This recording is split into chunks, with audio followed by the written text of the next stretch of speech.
Hello जय Hind students. आज से हम शुरू करने वाले हैं हमारा केमिस्ट्री वाला पोर्शन जो कि बहुत इंटरेस्टिंग होगा। यहाँ पे हम हर चीज़ को डेली लाइफ से कनेक्ट करते हुए पढ़ेंगे, जिससे हमारे लिए चीज़ों को इमेजिन कर कर उनको समझना बहुत ज़्यादा आसान हो जाएगा। एक चीज़ मैं आपको बताऊँ, जो भी हमारा साइंस का टॉपिक रहेगा, भले वो बायोलॉजी हो, भले वो केमिस्ट्री हो, भले वो फिजिक्स हो, हर चीज़ को हमें यहाँ पे क्लास में ही याद करते हुए जाना है, क्योंकि रिविजन तो हम जाके घर पे करेंगे लेकिन ज़्यादा टाइम उसको नहीं देंगे। दूसरे भी सब्जेक्ट्स हैं यार कवर करने के लिए। ज़्यादा से ज़्यादा हम ये कोशिश करेंगे कि हम क्लास में ही पूरा सब कुछ याद कर कर जाएं। तो आज से हम शुरू करने वाले हैं केमिस्ट्री। बहुत ही इंटरेस्टिंग सब्जेक्ट है, मेरा पर्सनल फेवरेट सब्जेक्ट है। तो देखते हैं आज हम क्या पढ़ने वाले हैं। आज हम पढ़ने वाले हैं introduction to matter and something about the mixtures. हम आज ये कवर करने वाले हैं, तो शुरुआत करते हैं। सबसे पहले what are the topics which are to be covered. सबसे पहले हम लोग देखेंगे कि मैटर क्या होता है। मैटर को समझेंगे, एटम्स को समझेंगे, मॉलिक्यूल्स को समझेंगे, एलिमेंट्स को समझेंगे, कंपाउंड्स को समझेंगे, एलिमेंट्स, कंपाउंड्स, मिक्सचर्स को समझेंगे। हर एक कंसेप्ट आज हम क्लियर करेंगे। आज जो हमारी क्लास है वो बेसिकली कंसेप्चुअल क्लास है। यहाँ पे अगर कंसेप्ट्स क्लियर हो गए तो आखिरी तक केमिस्ट्री बहुत ज़्यादा आसान लगेगी। स्टार्टिंग के एक दो लेक्चर्स में आप लोगों को लग सकता है कि काफ़ी स्लो स्पीड है, लेकिन यहाँ पे स्लो स्पीड इसलिए रहेगी ताकि हमारे सारे के सारे कंसेप्ट्स बहुत अच्छी तरह से क्लियर हो जाएं और आखिरी में फिर हम स्पीड को थोड़ा सा फास्ट रखेंगे। ठीक है, तो आज के टॉपिक्स तो होने वाले हैं ये। उसके बाद में हम कुछ सॉल्यूशंस के बारे में भी बात करेंगे, सस्पेंशंस के बारे में बात करेंगे, कोलॉइड्स के बारे में बात करेंगे। इतने सारे वर्ड्स यहाँ पे आ गए हैं, लेकिन डरने की बिल्कुल ज़रूरत नहीं है। लेक्चर के एंड तक आपको इनका एक एक मतलब पता होगा, इस चीज़ की गारंटी मैं आपको दे रही हूँ अभी। ठीक है, तो शुरुआत करते हैं। सबसे पहले इंट्रोडक्शन टू मैटर। मैटर क्या होता है ये समझने से पहले कुछ इंपॉर्टेंट कंसेप्ट्स हैं जो मैं आपको समझाना चाहती हूँ। ठीक है, सबसे पहले एलिमेंट क्या होता है। हम लोग सब लोगों ने ही देखी है, पीरियोडिक टेबल देखी है। पीरियोडिक टेबल में 118 एलिमेंट्स होते हैं। एलिमेंट क्या होता है, सपोज गोल्ड हो गया या सिल्वर हो गया या कॉपर हो गया, ये सारी चीज़ें जो हैं वो हैं एलिमेंट्स जो कि हमें नेचर में मिलते हैं। ठीक है, एलिमेंट का यहाँ पे मैं एग्जाम्पल लिख देती हूँ। सपोज हमारा सिल्वर हो गया, गोल्ड हो गया, ये सिंबल्स हैं एलिमेंट्स के। सिंबल्स कौन देता है, क्या बेसिस होता है, एक एक चीज को हम समझेंगे बाद में। ठीक है, या फिर कॉपर हो गया। ठीक है, ये सारे क्या है, ये सारे हैं एलिमेंट्स। अब एलिमेंट्स किस चीज़ के बने होते हैं, जिस तरह से मैंने आपको बताया था कि जो हमारा ह्यूमन बॉडी होता है वो सेल्स का बना होता है। ठीक है, कोशिकाओं का बना होता है, उसी तरह से ये एलिमेंट्स किस चीज़ के बने हुए हैं। अगर कोई भी एलिमेंट नेचर में एग्जिस्ट करता है तो सबसे छोटा टुकड़ा जो एलिमेंट का होता है उसको ही हम बोलते हैं एक एटम। जिस तरह से सेल हमारा फंक्शनल यूनिट होता है, सबसे छोटा पार्ट होता है, उसी तरह से यहाँ पे एक एटम होता है, सबसे छोटा वो पार्टिकल जिसको देखकर हम बता पाएं कि ये इस एलिमेंट का पार्ट है। हम लोगों ने, बहुत सारे लोगों ने ये भी सुना है कि एटम के अंदर और भी सब एटॉमिक पार्टिकल्स होते हैं। तो मैम ऐसा क्यों बोल रही हैं कि ये सबसे छोटा पार्टिकल है? इसलिए बोल रही हूँ क्योंकि एक अगर एटम में से, एटम में क्या होता है, इलेक्ट्रॉन्स होते हैं, प्रोटॉन्स होते हैं, न्यूट्रॉन्स होते हैं। हर चीज़ को हम बाद में समझेंगे, अभी घबराने की ज़रूरत नहीं है, अभी सिर्फ बता रही हूँ।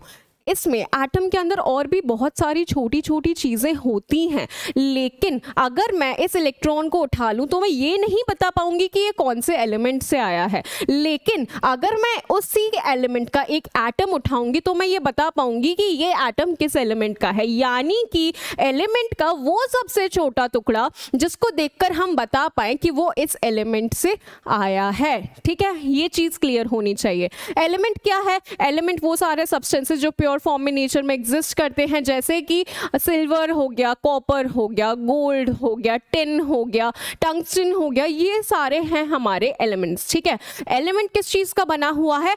एटम्स का बना हुआ है। ठीक है, एटम्स, बहुत सारे एटम्स कंबाइन करके बनाते हैं एलिमेंट को। ये चीज समझ में आनी चाहिए। यानी कि अभी हम लोगों ने दो टर्म्स पढ़े हैं, एक एलिमेंट पढ़ा है, एक एटम पढ़ा है। अब समझो, अगर सपोज मैं ऑक्सीजन के एटम की बात करूं, ठीक है, ऑक्सीजन के मैं एटम की यहाँ पे बात करने वाली हूँ, तो इस चीज को समझो कि कुछ एटम्स ऐसे होते हैं, कुछ एटम्स ऐसे होते हैं जो अकेले रह सकते हैं नेचर में, ठीक है, लेकिन कुछ एटम्स ऐसे होते हैं जो हमेशा कॉम्बिनेशन में रहते हैं। क्या मतलब है, क्या बोल रही हूं, देखो अगर मैं बात करूं तुम लोगों से गोल्ड के एटम की, ठीक है, गोल्ड का एक एटम अगर मैं उठा लूं तो ये नेचर में अकेला एग्जिस्ट कर सकता है, इसको किसी के साथ में कंबाइन होने की जरूरत नहीं है। यहीं पे अगर मैं बात करूं ऑक्सीजन की, तो ऑक्सीजन हमेशा हमें O2 के फॉर्म में मिलती है। O2 यानी दो एटम्स ऑक्सीजन के कंबाइन होकर रहेंगे। जहां पे भी एटम्स का कॉम्बिनेशन बनता है, एटम्स के कॉम्बिनेशन को हम बोलते हैं मॉलिक्यूल। क्या बोलते हैं, मॉलिक्यूल बोलते हैं। अब मॉलिक्यूल दो प्रकार के हो सकते हैं, एक तो ये जहां पे एक ही टाइप के एटम्स कंबाइंड हैं, और एक दूसरा एग्जांपल देती हूं, carbon dioxide gas. Carbon dioxide gas की यदि मैं बात करूं तो वहां पे CO2 है, ठीक है, यहां पे एक कार्बन के साथ में दो ऑक्सीजन जुड़े हुए हैं, यानी कि मॉलिक्यूल दो प्रकार के हो सकते हैं। सिमिलर एटम्स कंबाइन हो सकते हैं, या फिर अलग अलग प्रकार के एटम्स जैसे कार्बन और ऑक्सीजन कंबाइंड है, इस तरह से भी मॉलिक्यूल प्रेजेंट हो सकता है, ठीक है। ये चीज क्लियर होनी चाहिए। यहां तक हम लोगों ने क्या समझा है, हम लोगों ने एलिमेंट्स के बारे में समझा, हम लोगों ने एटम्स के बारे में समझा, और हम लोगों ने ये देखा कि अगर एटम कंबाइन होगा तो वो दो प्रकार से कंबाइन हो सकता है, या तो सिमिलर एटम या तो डिसिमिलर एटम, ठीक है। अब क्या, अब नेक्स्ट चीज मैं तुम लोगों को समझाती हूं। अगर ऐसा कोई मॉलिक्यूल है, ठीक है, जिसमें एक से ज्यादा दूसरा एटम, ठीक है, दूसरा एटम मतलब ये बताया ना मैंने तुम लोगों को, यहां पे मैंने क्या बताया, दो प्रकार के एटम्स हैं या फिर दो से ज्यादा भी हो सकते हैं। अगर ऐसे मॉलिक्यूल की हम बात करते हैं, फॉर एग्जांपल अगर हम लोगों ने वाटर मॉलिक्यूल को उठा लिया, ठीक है, वाटर मॉलिक्यूल को उठा लिया, तो ये बहुत सारे ऐसे मॉलिक्यूल्स मिलकर बनाते हैं एक कंपाउंड। कंपाउंड क्या होता है, कंपाउंड वो होता है जो कि अलग अलग प्रकार के एलिमेंट से मिलकर बना होता है। क्या बोला मैंने, इस चीज को समझो। जिस तरह से एलिमेंट का सबसे छोटा टुकड़ा होता है एटम, उसी प्रकार कंपाउंड का सबसे छोटा टुकड़ा होता है मॉलिक्यूल, ठीक है। कंपाउंड क्या होता है, जहां पे एक से ज्यादा अलग प्रकार के एलिमेंट्स कंबाइंड हों, ठीक है। समझो, कंपाउंड में सबसे कॉमन एग्जाम्पल मैं ले लेती हूँ वाटर का। वाटर में क्या लिखते हैं हम, H2O लिखते हैं। यहाँ पे एक से ज़्यादा जो है हमारे एलिमेंट्स कंबाइंड हैं, हाइड्रोजन और ऑक्सीजन कंबाइंड हैं, ठीक है। कंपाउंड किससे मिलके बना होगा, मॉलिक्यूल्स। बहुत सारे वाटर के मॉलिक्यूल्स होंगे जो कि मिलके हमारा एक ग्लास ऑफ वाटर बना रहे होंगे, ठीक है। एक ग्लास ऑफ वाटर में बहुत सारे छोटे छोटे मॉलिक्यूल्स मौजूद होंगे। मॉलिक्यूल्स, ऐसे मॉलिक्यूल्स जो अलग अलग प्रकार के एटम्स के बने हुए हैं, जो अलग अलग प्रकार के एलिमेंट्स के एटम्स के बने हुए हैं। इस चीज को समझो, ठीक है। रुको मैं बताती हूँ, एक स्लाइड में अपन लोग हर चीज को अभी रिवाइज करते हैं। देखो, सबसे पहले एलिमेंट्स, ठीक है। एलिमेंट्स क्या, जो नेचर में एग्जिस्ट कर रहे हैं, जो पीरियोडिक टेबल में है, ठीक है। जैसे कि कौन से हो गए, मैंने कौन कौन से एग्जांपल्स दिए थे, सिल्वर हो गया, गोल्ड हो गया, ठीक है, और ऑक्सीजन हो गया, हाइड्रोजन हो गया।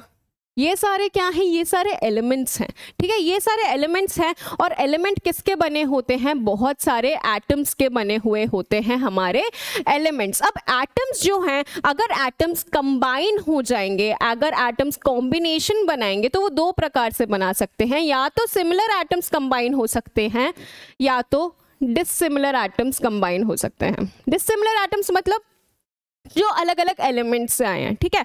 डिसिमिलर एटम्स अगर कंबाइन करते हैं, फॉर एग्जांपल हम लोगों ने ले लिया वाटर, तो यहाँ पे ऐसे ही बहुत सारे मॉलिक्यूल्स मिलकर बनाते हैं कंपाउंड। कंपाउंड क्या होता है? जहां पे एक से ज्यादा एलिमेंट्स कंबाइन होते हैं, एक से ज्यादा एलिमेंट्स।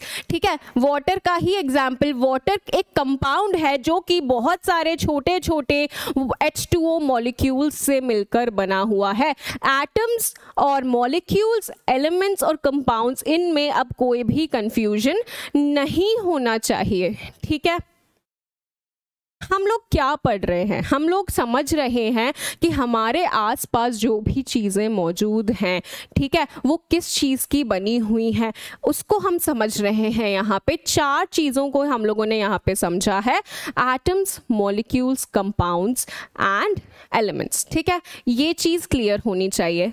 अब आगे वापस रिवाइज करेंगे, एटम्स और मॉलिक्यूल्स का एक बार डेफिनेशन देखते हैं और समझने की कोशिश करते हैं कि कितना हम लोगों ने गेन किया है। एटम की यदि हम बात करें तो it is the smallest part into which an element, ठीक है, into which a single element can be divided is known as an atom. Is that clear? है ना, राइट?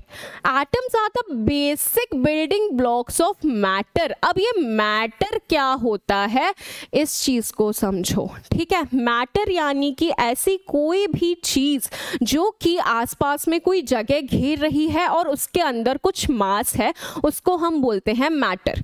समझो, यानी कि ये पेन हो गया, सपोज ये पेन क्या है? मैटर है, क्योंकि ये इस एटमॉस्फेयर में थोड़ी सी जगह घेर रहा है, जगह भी घेर रहा है और इसके अंदर मास भी मौजूद है। यानी कि हमारे आसपास की सारी चीजें जो कि थोड़ी बहुत वॉल्यूम घेर रही हैं, जिनके अंदर मास है, उनको हम मैटर बोल सकते हैं। ठीक है, तो इसका मतलब ये हुआ क्या कि जो भी चीजें हमें दिख रही हैं उनको हम मैटर बोल सकते हैं? नहीं, जो हमें नहीं दिख रहा है वो भी मैटर हो सकता है। ये एयर जो हमारे आसपास में मौजूद है, ये भी तो जगह घेर रही है, इसके पास भी तो कुछ मास है। यानी कि मैटर विजिबल भी हो सकता है और ऐसा भी हो सकता है जो हमें विजिबल ना हो, जैसे कि ये हमारी एयर हो गई। हर एक चीज जो कि थोड़ी भी वॉल्यूम घेर रही है और जिसके पास मास है, उसको हम मैटर बोलते हैं। तो अब हम लोग क्या समझ रहे थे कि यही जो मैटर है ये किस चीज का बना हुआ है, उसी में हम लोगों ने समझा है एटम क्या होता है, मॉलिक्यूल क्या होता है, एलिमेंट क्या होता है, कंपाउंड क्या होता है। ये चीज एकदम क्लियर होनी चाहिए। तो यहाँ पे देखिए, atoms are the basic building blocks of matter. जिस तरह से हमारे बिल्डिंग ब्लॉक्स कौन है, सेल होते हैं ना हमारे बिल्डिंग ब्लॉक्स, उसी प्रकार से ये जो सारा मैटर हमारे आसपास मौजूद है, उसके बेसिक बिल्डिंग ब्लॉक्स कौन है? एटम्स हैं। छोटे छोटे एटम्स भले ही कॉम्बिनेशन बना के मॉलिक्यूल्स के फॉर्म में एग्जिस्ट करते हैं और बनाते हैं पूरा का पूरा मैटर और बनाते हैं पदार्थ। ठीक है, अब anything that takes up space and anything with mass is made up of atoms. क्या बताया था मैंने? क्या है ये डेफिनेशन किसकी है? Anything that takes up space and anything with mass is the definition of matter. It is made up of atoms. ठीक है, हर वो चीज जो थोड़ी भी जगह घेर रही है और जिसके पास मास है, उसको मैटर बोला, और वो चीजें बनी होती हैं एटम्स की। This is clear. Molecule, a group of 2 or more atoms that form the smallest identifiable unit into which a pure substance can be divided। एक एक चीज को अब अपन समझते हैं। ठीक है, सबसे पहली बात तो group of 2 or more atoms, मैंने बताया था कि एटम्स जब कॉम्बिनेशन में एग्जिस्ट करते हैं, ठीक है, उनको हम बोलते हैं मॉलिक्यूल्स। अब क्या होता है, सपोज मैंने, देखो यहाँ पे सपोज मैंने एक मॉलिक्यूल लिया कार्बन डाइऑक्साइड का, ठीक है, अब उसमें ये लिखा हुआ था कि molecule is the smallest identifiable part. ठीक है, इसका मतलब क्या है? अगर मैं कार्बन डाइऑक्साइड गैस ले लूं, ठीक है, उसमें बहुत सारे ऐसे छोटे छोटे मॉलिक्यूल्स होंगे कार्बन डाइऑक्साइड के। ठीक है, बिल्कुल होंगे। अब क्या बात है, अब ये समझना है हम लोगों को कि इसको अगर मैंने फर्दर ब्रेक कर दिया एक कार्बन और 2 ऑक्सीजन के मॉलिक्यूल्स में, तो क्या अगर एटम्स में अगर हम लोगों ने इसको ब्रेक कर दिया एक कार्बन एटम और 2 ऑक्सीजन एटम्स में, और उनमें से मैंने सपोज कोई एक एटम उठाया, ठीक है, तो क्या मैं बता पाऊंगी कि ये कार्बन डाइऑक्साइड गैस का एक एटम है? नहीं बता पाऊंगी। ठीक है, वो अपनी प्रॉपर्टी खो देगा। कार्बन डाइऑक्साइड का पूरा एक मॉलिक्यूल ही यदि मैं उठाऊंगी, तभी मैं बोल पाऊंगी कि ये कार्बन डाइऑक्साइड गैस से हम लोगों ने लिया है। अगर मैं कार्बन डाइऑक्साइड को फर्दर एटम्स में ब्रेक कर दूंगी, मॉलिक्यूल को फर्दर एटम्स में ब्रेक कर दूंगी, तो एक एक एटम हमें ये नहीं बता पाएगा कि ये कहां से आया है। यानी कि अगर हम बात करें मॉलिक्यूल मॉलिक्यूल की, तो वो स्मॉलेस्ट आइडेंटिफाइएबल पार्ट है, हमें पता भी तो चलना चाहिए वो कहाँ से आया है, इसीलिए हम लोगों ने उसको स्मॉलेस्ट आइडेंटिफाइएबल पार्ट बोला है। ये चीज एकदम क्लियर होनी चाहिए। Into which a pure substance, pure का मतलब क्या है, एक एक चीज को हमें समझना है। तो देखो, जो हमारा मैटर होता है ना, वो प्योर भी हो सकता है और वो इम्प्योर भी हो सकता है। क्या मतलब है इसका? इम्प्योर का मतलब बहुत इम्प्योरिटीज मिली हो या फिर अलग अलग कॉम्बिनेशंस में चीजें मिली हो, हर चीज को हम आगे जाके समझेंगे। प्योर में आ जाएंगे हमारे एलिमेंट्स आ जाएंगे, प्योर में हमारे कंपाउंड्स आ जाएंगे, ठीक है, ये प्योर चीज हैं। अब एलिमेंट्स किसके बने होते हैं? एटम्स के बने होते हैं। कंपाउंड्स किसके बने होते हैं? मॉलिक्यूल्स के बने होते हैं। This should be crystal clear to everyone. उसके बाद में अब it can be divided and still retain the composition and chemical properties of that substance। ये तो मैंने बता ही दिया था कि वो उस चीज की जो प्रॉपर्टीज हैं, एक छोटा सा मॉलिक्यूल भी हमें बता सकता है कि इसे कहाँ से लिया गया है और इसकी क्या प्रॉपर्टीज रहेंगी, वो सिमिलर होंगी उस चीज से जिससे ये लिया गया है। फर्दर ब्रेक करेंगे तो हम लोगों को उसकी प्रॉपर्टीज देखने को नहीं मिलेंगी, ठीक है। अब molecule is an aggregate of either identical और डिफरेंट एटम्स। बताया था ऑक्सीजन होगा तो आइडेंटिकल एटम्स हैं, कार्बन डाइऑक्साइड हो गया तो डिफरेंट एटम्स हो गया। अब that are bonded together in a particular order by strong attractive forces, जो बॉन्डेड होते हैं एक दूसरे से। This should be clear.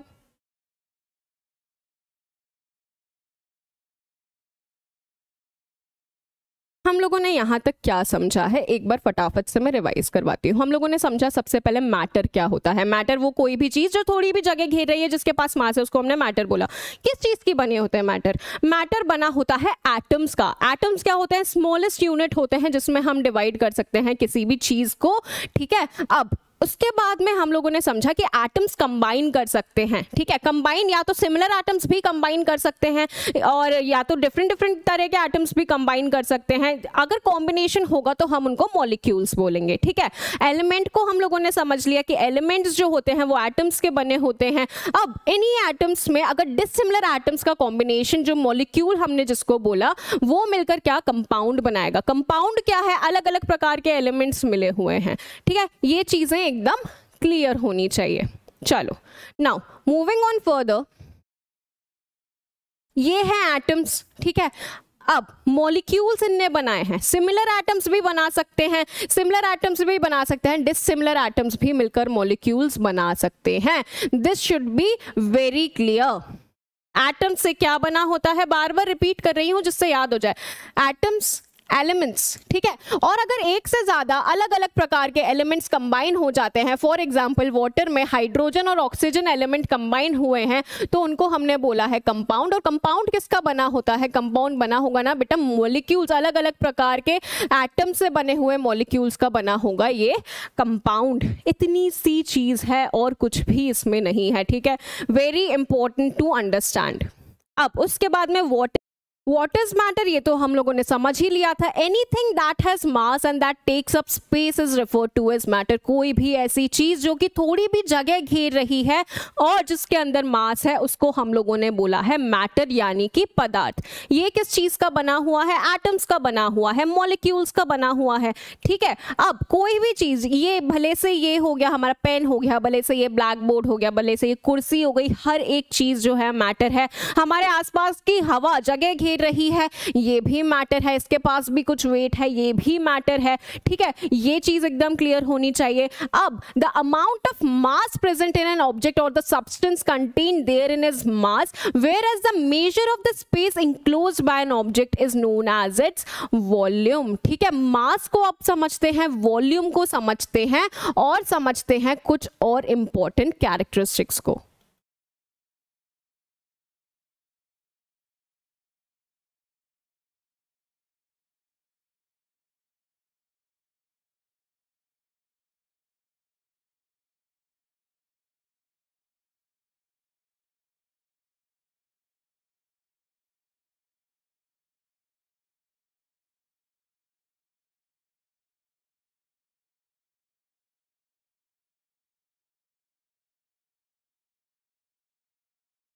देखिए यहाँ पे क्या होता है, मास क्या होता है, इसको इस तरह से समझाते हैं।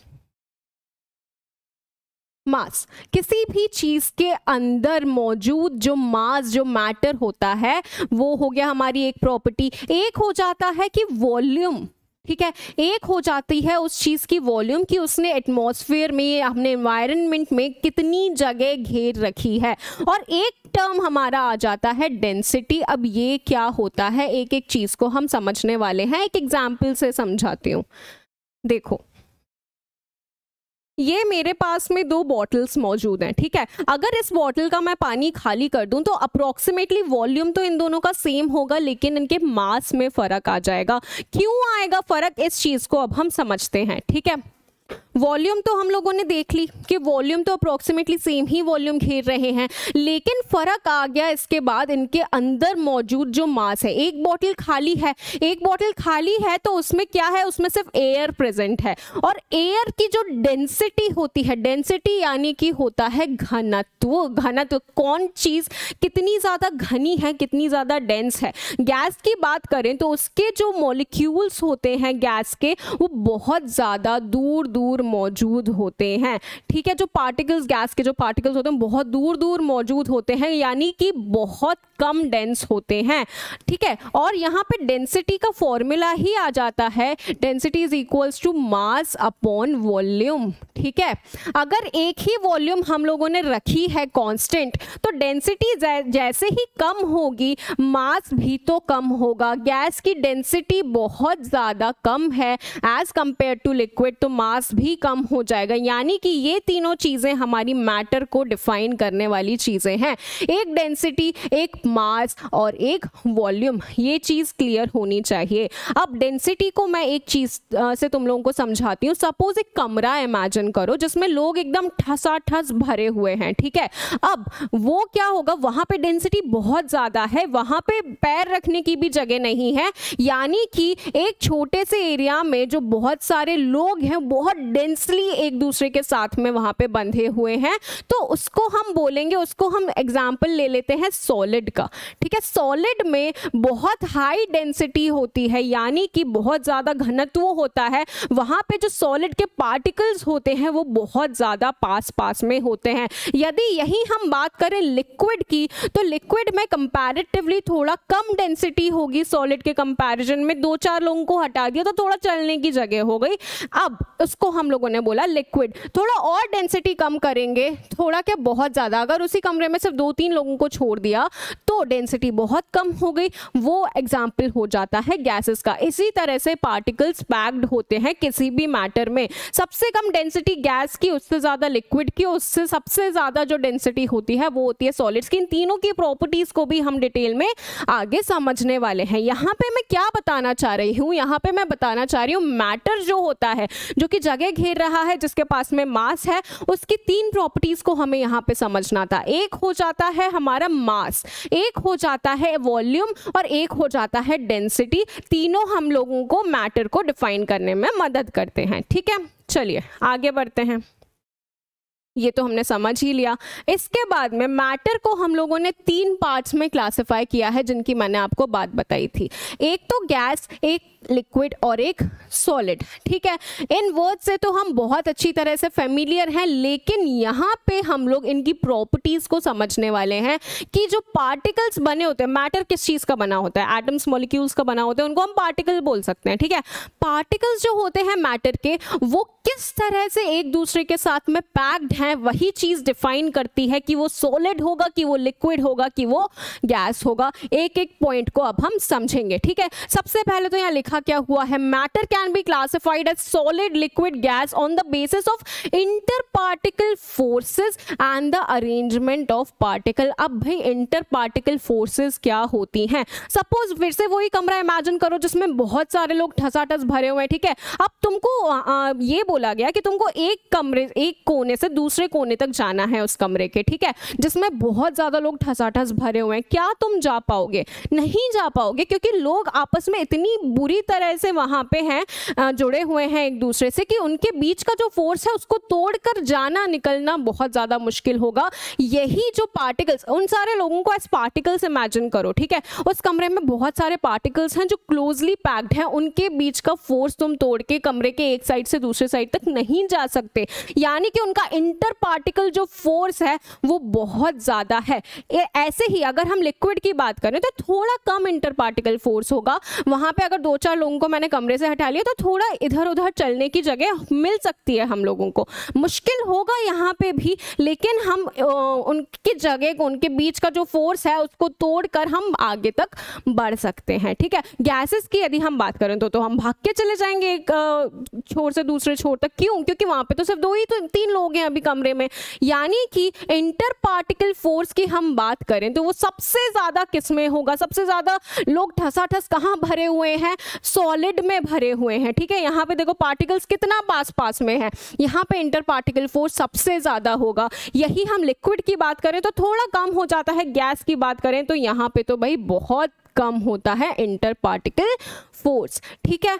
देखो उसके बाद में यही कमरा है, यहाँ पे गैस है, यहाँ पे एयर है, ठीक है, मैं चल पा रही हूँ, मैं अपने हाथ को मूव कर पा रही हूँ, क्यों? क्योंकि गैस के जो इंटर पार्टिकल फोर्सेस है वो बहुत कम है, आसानी से उनको ब्रेक किया जा सकता है, ठीक है। अब these 3 forms of matter are interconvertible by increasing और decreasing pressure and temperature. Pressure और टेम्परेचर को चेंज करने से इनके बीच के जो इंटर पार्टिकल फोर्सेस हैं, जो अट्रैक्शन है या फिर जो डिस्टेंस है, उनको हम थोड़ा सा चेंज कर सकते हैं। किस तरह से चेंज कर सकते हैं आगे एक एक चीज़ को हम समझेंगे, ठीक है। तो जस्ट कीप लर्निंग। ये टेबल है जहाँ पे 3 फॉर्म्स ऑफ मैटर को मैंने कंपेयर करवा रखा है, एक एक पॉइंट को समझते हैं क्या बता रहे हैं। सबसे पहले आता है शेप एंड वॉल्यूम। सॉलिड की यदि मैं बात करूँ तो इस पेन को ले लेते हैं, ठीक है, इसका एक फिक्स शेप है, इसका शेप कल अगर मैं इसको वापस उठाऊंगी यहाँ से आके तो चेंज तो हो नहीं जाएगा, और ये फिक्स्ड वॉल्यूम घेर रहा है, ठीक है, फिक्स जगह घेर रहा है, यानी कि सॉलिड्स का हमेशा क्या होता है? फिक्स्ड शेप एंड वॉल्यूम होता है। यदि मैं यहाँ पे लिक्विड की बात करूं तो वो जो 2 बॉटल्स मैंने दिखाई थी आपको, देखो ये 2 बॉटल्स हैं, अगर इस बॉटल से, मैंने पर्पल वाली बॉटल से व्हाइट वाली बॉटल में पानी डाला तो शेप चेंज हो जाएगा। पानी इस पहले यहाँ पे सिलेंड्रिकल फॉर्म में था, ये थोड़ी क्यूबॉइडल सी बॉटल है तो वो क्यूबॉइडल शेप ले लेगा, ठीक है। लेकिन ऐसा तो नहीं होगा कि मैंने पानी इसमें डाला और पानी पूरे में फैल गया एक जैसे, ऐसा तो नहीं होगा ना, यानी कि उसका वॉल्यूम तो हमेशा फिक्स्ड ही रहेगा। अगर 1 लीटर पानी है पर्पल वाली बॉटल में तो वो व्हाइट वाली बॉटल में भी जाके 1 लीटर ही पानी रहेगा, ठीक है, उतना ही क्वांटिटी रहेगी। वॉल्यूम उसका जो है वो हमेशा सेम रहेगा, शेप बदल जाएगा, यानी कि इसका कोई फिक्स शेप नहीं रहेगा, लेकिन इसकी एक कांस्टेंट वॉल्यूम तो रहेगी ही रहेगी। यहीं पे अगर मैं गैस की बात करूं, ठीक है, तो अगर मैंने थोड़ी गैस ली, ठीक है, अब उस गैस को मैंने किसी भी कंटेनर में डाला तो वो क्या एक छोटे से कोने में दब के बैठी रहेगी क्या? नहीं, वो पूरे में जगह घेर लेगी, यानी कि उसका कोई फिक्स शेप तो है ही नहीं, ठीक है। शेप की तो छोड़ो, उसका कोई फिक्स वॉल्यूम भी नहीं है, जहां डालोगे वहां पे वो पूरी स्पेस को ऑक्यूपाई कर लेगी, उसके पास कोई भी फिक्स शेप या वॉल्यूम नहीं होता है। ऐसे ही हमने फर्स्ट पॉइंट को कंपेयर किया, सॉलिड में फिक्स शेप एंड वॉल्यूम होगा, लिक्विड में शेप तो नहीं होगा, वॉल्यूम अभी भी है, गैस में दोनों ही मौजूद नहीं होते हैं। This should be clear. अब हम बात करते हैं एनर्जी की। एनर्जी क्या होता है? मैंने तुम लोगों को वो कमरे का एग्जाम्पल दिया था, उसकी ही मदद से समझ रहे हैं, ठीक है। वहाँ पे लोग इतने ज़्यादा आसपास में घुसे हुए हैं कि उनके पास एनर्जी ही नहीं है पार्टिकल्स के पास कि वो इधर उधर कहीं भी मूव कर सके, एक ही जगह सुस्त पड़े हुए हैं, एक ही जगह पे पड़े हुए हैं। सॉलिड्स में लोएस्ट एनर्जी मौजूद होती है, ठीक है, लोएस्ट एनर्जी मौजूद होती है। यहीं पे अगर हम बात करेंगे लिक्विड की तो फिर भी वहाँ पे थोड़ा मीडियम एनर्जी होती है, थोड़ा बहुत तो फिर भी पार्टिकल्स चल सकते हैं, ठीक है, लिक्विड फ्लो हो सकता है ना, यानी कि थोड़ा बहुत तो पार्टिकल्स अभी भी चल सकते हैं, कमरे में 1-2 कदम रखने की तो जगह है। गैस की यदि मैं बात करूँ तो हाईएस्ट एनर्जी होती है इनके पार्टिकल्स में, ठीक है, बहुत फास्ट ये मूव कर सकते हैं। हैं। एग्जाम्पल बताती हूँ, घर पे मम्मी टेस्टी से खाना बनाती हैं, हमारे रूम तक स्मेल आ जाती है उसकी, क्योंकि गैस के पार्टिकल्स के पास में बहुत हाई एनर्जी रहती है, फट से चले जाते हैं, ठीक है, फट से जो उसकी खुशबू थी खाने की वो हमारे पास में आ जाती है, ठीक है। हमारे जो पार्टिकल्स होते हैं गैस के, उनकी एनर्जी बहुत ज़्यादा हाई होती है। सॉलिड में एनर्जी लोएस्ट होती है और मॉडरेट एनर्जी होती है लिक्विड्स में, ठीक है। उसके बाद में यदि हम बात करें कंप्रेसिबिलिटी की, ठीक है, तो सॉलिड्स में ऑलरेडी ही वो इस तरह से घुसे हुए हैं, अगर उनको मैं और फर्दर कंप्रेस करने की कोशिश करूं तो क्या वो कंप्रेस हो पाएंगे? नहीं हो पाएंगे, ठीक है। अगर यहीं पे मैं लिक्विड की बात करूं तो वहां पे थोड़ा पैर रखने की जगह थी ना, तो वहां पे और धक्का देंगे तो थोड़े से छोटे एरिया में और आ सकते हैं, ठीक है, उनको कंप्रेस किया जा सकता है अभी भी। यहीं पे अगर मैं गैस की बात करूं तो 2 ही 3 लोग थे, उनको धक्का देके एक जगह मैं ला सकती हूँ ना, यानी कि मैं उनको कंप्रेस कर कर एक जगह ला सकती हूँ। क्या बताया, हम कंप्रेसिबिलिटी की बात कर रहे हैं। सॉलिड्स में बहुत मुश्किल है, ऑलरेडी ही बहुत ज़्यादा ठसम ठस्सा भरे हुए हैं वो कमरे में। लिक्विड में थोड़ी बहुत जगह है तो वहाँ पे हम फिर भी धक्का दे सकते हैं। गैस में धक्का देकर एक साइड ला सकते हैं क्या? बिल्कुल ला सकते हैं, 2 ही 3 लोग तो हैं, यानी कि कंप्रेसिबिलिटी की हम बात कर रहे हैं तो डिफिकल्ट होती है सॉलिड में, लिक्विड में नियरली डिफिकल्ट होती है, लेकिन गैस में वो बहुत ज़्यादा ईजी हो जाती है। This should be clear. अब हम बात करते हैं अरेंजमेंट ऑफ मॉलिक्यूल्स की, ठीक है। अरेंजमेंट सॉलिड में रेगुलर एंड क्लोजली अरेंज है, जहां पे लोग खड़े हुए हैं उस कमरे में वहीं पे खड़े हुए हैं, रेगुलरली क्लोजली अटैच्ड हैं, ठीक है। लिक्विड की मैं बात करूं तो थोड़ा रैंडम और लिटिल स्पार्सली अरेंज होता है, यानी कि क्या थोड़ी बहुत जगह थी वहां पे चलने की तो लोग चल रहे हैं घूम रहे फिर रहे हैं उस कमरे में, ठीक है, तो रैंडमली अरेंज है। गैस की यदि मैं बात करूं तो वो तो भैया कहीं भी 2 ही 3 लोग तो हैं, कभी इस कोने में खड़े कभी उस कोने में खड़े, तो घूम रहे हैं, ठीक है, इधर उधर। बस इसी एग्जांपल को याद रखते हुए चीजें याद रखेंगे। फ्लूइडिटी की मैं बात करूं कि कोई चीज कितनी ज्यादा फ्लो कर रही है, तो सॉलिड्स क्या फ्लो कर सकते हैं? ये पेन मैं यहाँ पे रखूंगी, बह जाएगा क्या? नहीं बहेगा, फ्लो नहीं कर सकते। लिक्विड की हम बात करेंगे तो it flows from a higher to a lower level, जहां पे ज्यादा भीड़ रहेगी उस कमरे में वहां से थोड़े कम भीड़ वाले हिस्से में लोग जाने की कोशिश करेंगे जिससे अच्छे से सांस आ पाए भाई, ठीक है। गैस की यदि हम बात करेंगे तो वो हर डायरेक्शन में फ्लो करती है। ऐसा तो होता नहीं है मम्मी खाना बनाती है तो सिर्फ हमारे रूम तक खुशबू आती है, पापा के रूम तक भी तो खुशबू चली जाती है, यानी कि गैस अगर फ्लो करती है तो वो सारे डायरेक्शंस में फ्लो करती है, ठीक है। मूवमेंट की यदि हम बात करें तो उसी कमरे में जहां पे लोग ठसाठस भरे हुए हैं, क्या वहां पे मूवमेंट हम लोगों को देखने को मिल रहा है? नेग्लिजिबल मूवमेंट, जगह ही नहीं है। लिक्विड्स में यदि हम बात करेंगे तो वो डिपेंड करता है इंटर पार्टिकल अट्रैक्शन पे। लिक्विड कैसा गाढ़ा लिक्विड भी हो सकता है, ठीक है, बहुत ज्यादा ऐसा गाढ़ा जो लिक्विड होगा वहां पे पार्टिकल्स थोड़े और ज्यादा पास में होंगे, ठीक है। लेकिन यहीं पे हम लोगों ने बहुत ज्यादा फ्लूइड मटेरियल की, फ्लूइड लिक्विड की बात करी है जो कम गाढ़ा है, वहां पे पार्टिकल्स के बीच का अट्रैक्शन इतना ज्यादा नहीं होगा, तो वो लोग आसानी से मूवमेंट कर पाएंगे। उसके बाद में गैसेस में तो भैया एकदम ही खाली जगह है, कहीं भी जाओ फ्री कांस्टेंट रैंडम मूवमेंट होगा। इंटर पार्टिकल स्पेस की बात करें, फिर से वही चीज़, फिर से वही कमरा इमेजिन करो, वहाँ पे क्या होगा? इंटर पार्टिकल स्पेस बहुत ज़्यादा कम होगा, वेरी लेस। लिक्विड में फिर भी थोड़ा सा स्पेस हो जाता है, गैस में तो बहुत ज़्यादा स्पेस हो जाता है अलग अलग पार्टिकल्स में।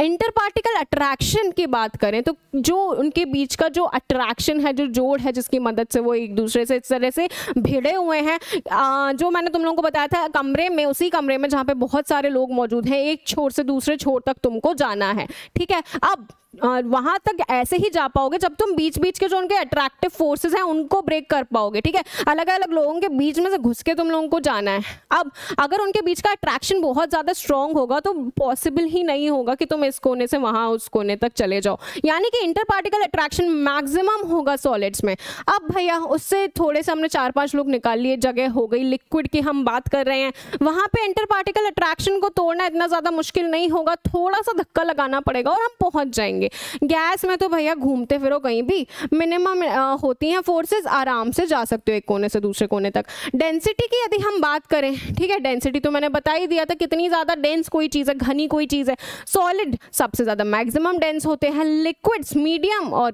गैसेस मिनिमम, ये भी क्लियर है। उसके बाद में रेट ऑफ डिफ्यूजन। अब भैया ये डिफ्यूजन क्या होता है? डिफ्यूजन जो हमने बायो में पढ़ा था उस डिफ्यूजन की बात नहीं करी, यहाँ पे डिफ्यूजन का मतलब होता है एक चीज में दूसरी चीज का मिल जाना, ठीक है। अब डिफ्यूजन अभी और डिटेल में समझेंगे। डिफ्यूजन का मतलब मैं तुम लोगों को बताती हूँ। अगर पानी में तुम लोगों ने शक्कर घोल दी, ठीक है, तो क्या होगा? अगर तुमने इतना क्वांटिटी लिया ग्लास में पानी का, तो शक्कर घोलने के बाद में क्या वो क्वांटिटी बढ़ जाएगी? नहीं बढ़ेगी। क्यों नहीं बढ़ेगी भाई? हमने तो दो अलग अलग चीजें मिलाई हैं, इसलिए नहीं बढ़ेगी। क्योंकि सपोज ये ग्लास है, रुको बताती हूँ।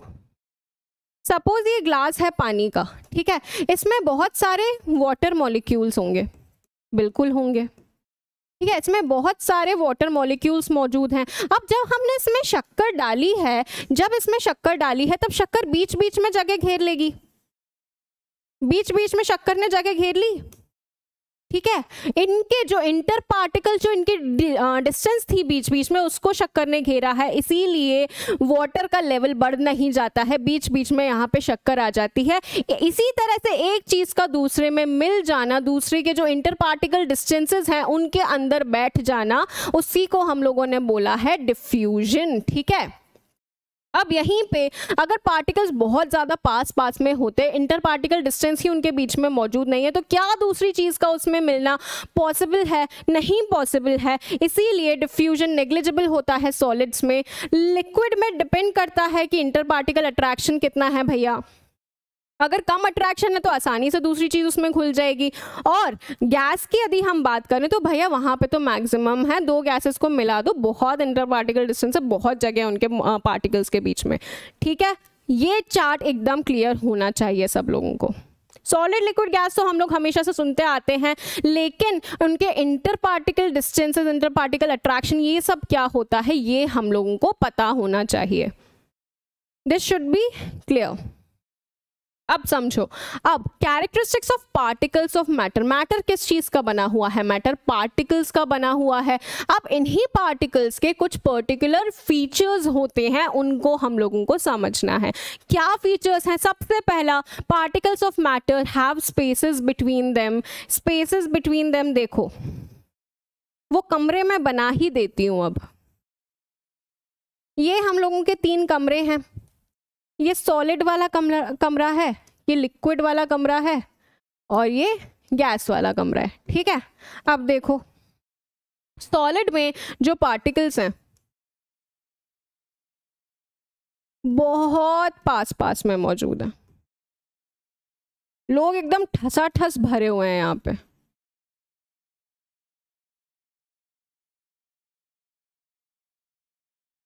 ठीक है, एकदम ठसाठस लोग यहाँ पे भरे हुए हैं। ये हमारा सॉलिड हो गया। लिक्विड में थोड़ा सा डिस्टेंस होता है, थोड़ा सा डिस्टेंस हमारे लिक्विड में मौजूद होगा, इसीलिए यहाँ पे एक कोने से दूसरी कोने तक हम आराम से पहुँच पाएंगे। थोड़ा सा धक्का देना पड़ेगा लोगों को, लेकिन हम पहुँच जाएंगे। गैस में तो भैया ये है सिचुएशन हमारी सॉलिड्स, लिक्विड्स और गैसेस की। तो अब देखो, particles of matter have spaces between them. First point ये बता रहा है, यहाँ पे भी माइन्यूट हम लोगों को स्पेसेस देखने को मिल रही है ना। देखो, ये जो स्पेसेस हैं, इंटर पार्टिकल स्पेसेस, इनकी बात कर रहे हैं कि अगर पार्टिकल्स मौजूद होंगे किसी भी मैटर में, भले वो सॉलिड हो, भले वो लिक्विड हो, भले वो गैस हो, उसमें बीच में स्पेसेस तो मौजूद होंगे ही। यहाँ पे ये सारी स्पेसेस मौजूद होंगे, पहला पॉइंट, ठीक है। दूसरा point, particles of matter are always in motion. मैंने तुम लोगों को बताया था, मम्मी खाना बना रही है, खुशबू हमारे कमरे तक आ रही है, यानी कि वहाँ जो पार्टिकल्स थे गैस के मौजूद, वो मूवमेंट कर रहे हैं, तभी तो हमारे रूम तक खुशबू आ गई है, ठीक है। पार्टिकल्स जो होते हैं हमेशा मूवमेंट में मौजूद होते हैं, ठीक है। अब particles of matter attract each other, ठीक है। ये क्या बता रहा है, जो यहाँ पे सारे पार्टिकल्स हैं ये एक दूसरे के साथ में बहुत अट्रैक्शन के साथ में बंधे हुए होते हैं। इसीलिए मैं जब इस कोने से इस कोने तक जाने की सोच रही थी, तब इनके बीच का ये अट्रैक्शन तोड़ना मेरे लिए बहुत ज़्यादा मुश्किल होगा। यहाँ पे फिर भी थोड़ा सा कम अट्रैक्शन होगा, धक्का देकर चली जाऊंगी, यहाँ पे बहुत कम अट्रैक्शन होता है, ठीक है। ये चीज़ समझ में आनी चाहिए। यानी कि 3 पॉइंट्स कौन कौन से हैं हमारे पार्टिकल्स के, सबसे पहला पॉइंट कि उनके बीच में स्पेसेस मौजूद होंगी। सब में अलग अलग प्रकार की स्पेसेस मौजूद होंगी, लेकिन स्पेसेस मौजूद होंगी। दूसरा पॉइंट ये कि particles of matter are always in motion. ये पॉइंट याद आते ही हम लोगों को याद आ जाना चाहिए मम्मी का खाना। उसके बाद में particles of matter attract each other, थोड़ा अट्रैक्शन उनके बीच में मौजूद होता है। ये तीनों पॉइंट्स एकदम क्लियर होने चाहिए। एक बार इस स्लाइड को पढ़ लो।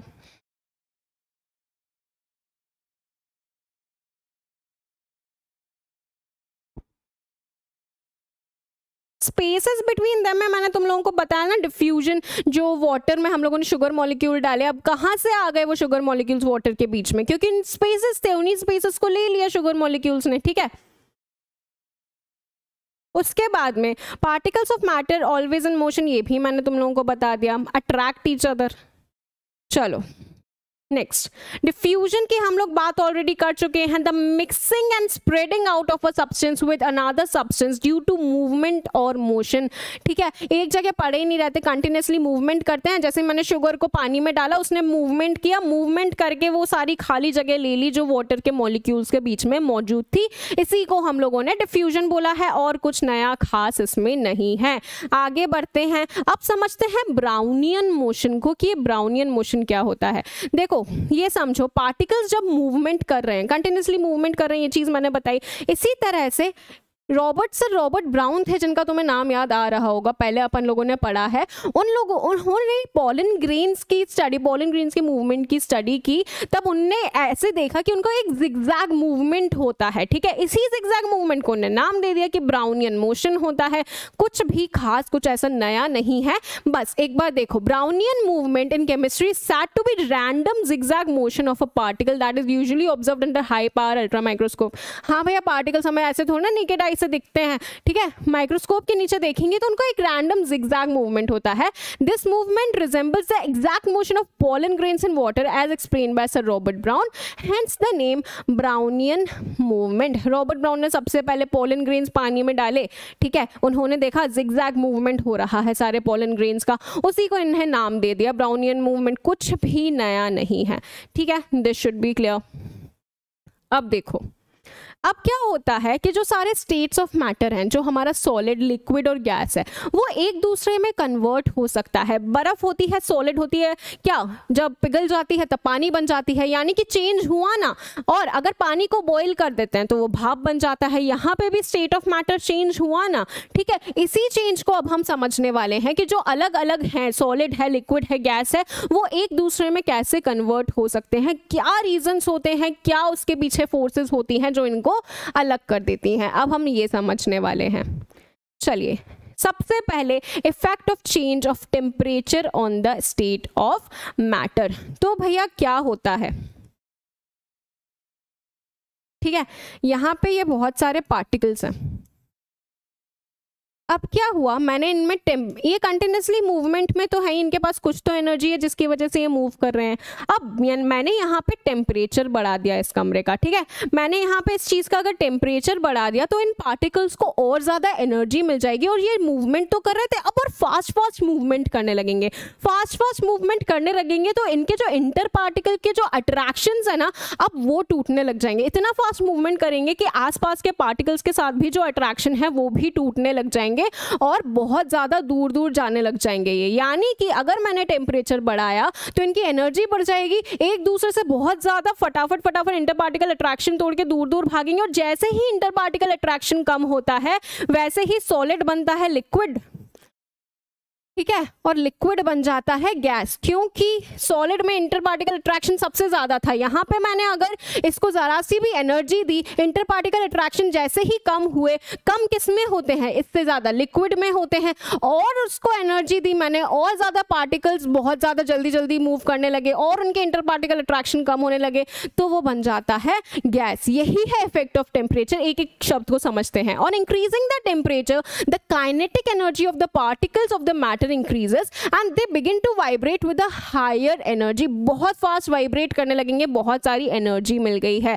ठीक है। उसके बाद में therefore the inter particle force of attraction between the particles reduces and the particles get detached from their position and begin to move freely. एक जगह पे थे, बहुत जोर जोर से वाइब्रेट करने लग जाएंगे, वाइब्रेट करेंगे, आसपास के जो पार्टिकल्स से जो उनका अट्रैक्शन था बीच का वो कम हो जाने लगेगा, ठीक है। जैसे ही ये जोड़ है, ठीक है, ये जोड़ है, ये बहुत तेज तेज वाइब्रेट करने लगे, बहुत तेज तेज वाइब्रेट करने लगे। अब इनके इंटर पार्टिकल का डिस्टेंस जैसे ही अट्रैक्शन जैसे ही टूट गया वैसे ये अपने रास्ते, ये अपने रास्ते, मूवमेंट फ्रीली मूवमेंट होने लगेगा, ठीक है। अब सॉलिड में सबसे कम मूवमेंट हो रहा था, उससे कम मूवमेंट किस में हो रहा था? लिक्विड में। जैसे ही मूव करने लगे फ्रीली वैसे कौन सा स्टेज आ गया? लिक्विड। और एनर्जी दी, ठीक है, तो जितना अट्रैक्शन बचा था वो भी गया, बन जाते हैं गैस, ठीक है। ये चीज समझ में आनी चाहिए। टेम्परेचर बढ़ा, इंटर पार्टिकल अट्रैक्शन कम हुआ और सॉलिड से लिक्विड बन जाएगा, लिक्विड से बन जाएगा गैस। अब देखो मेल्टिंग पॉइंट और बॉइलिंग पॉइंट क्या होता है, अब हम इस चीज को समझने वाले हैं।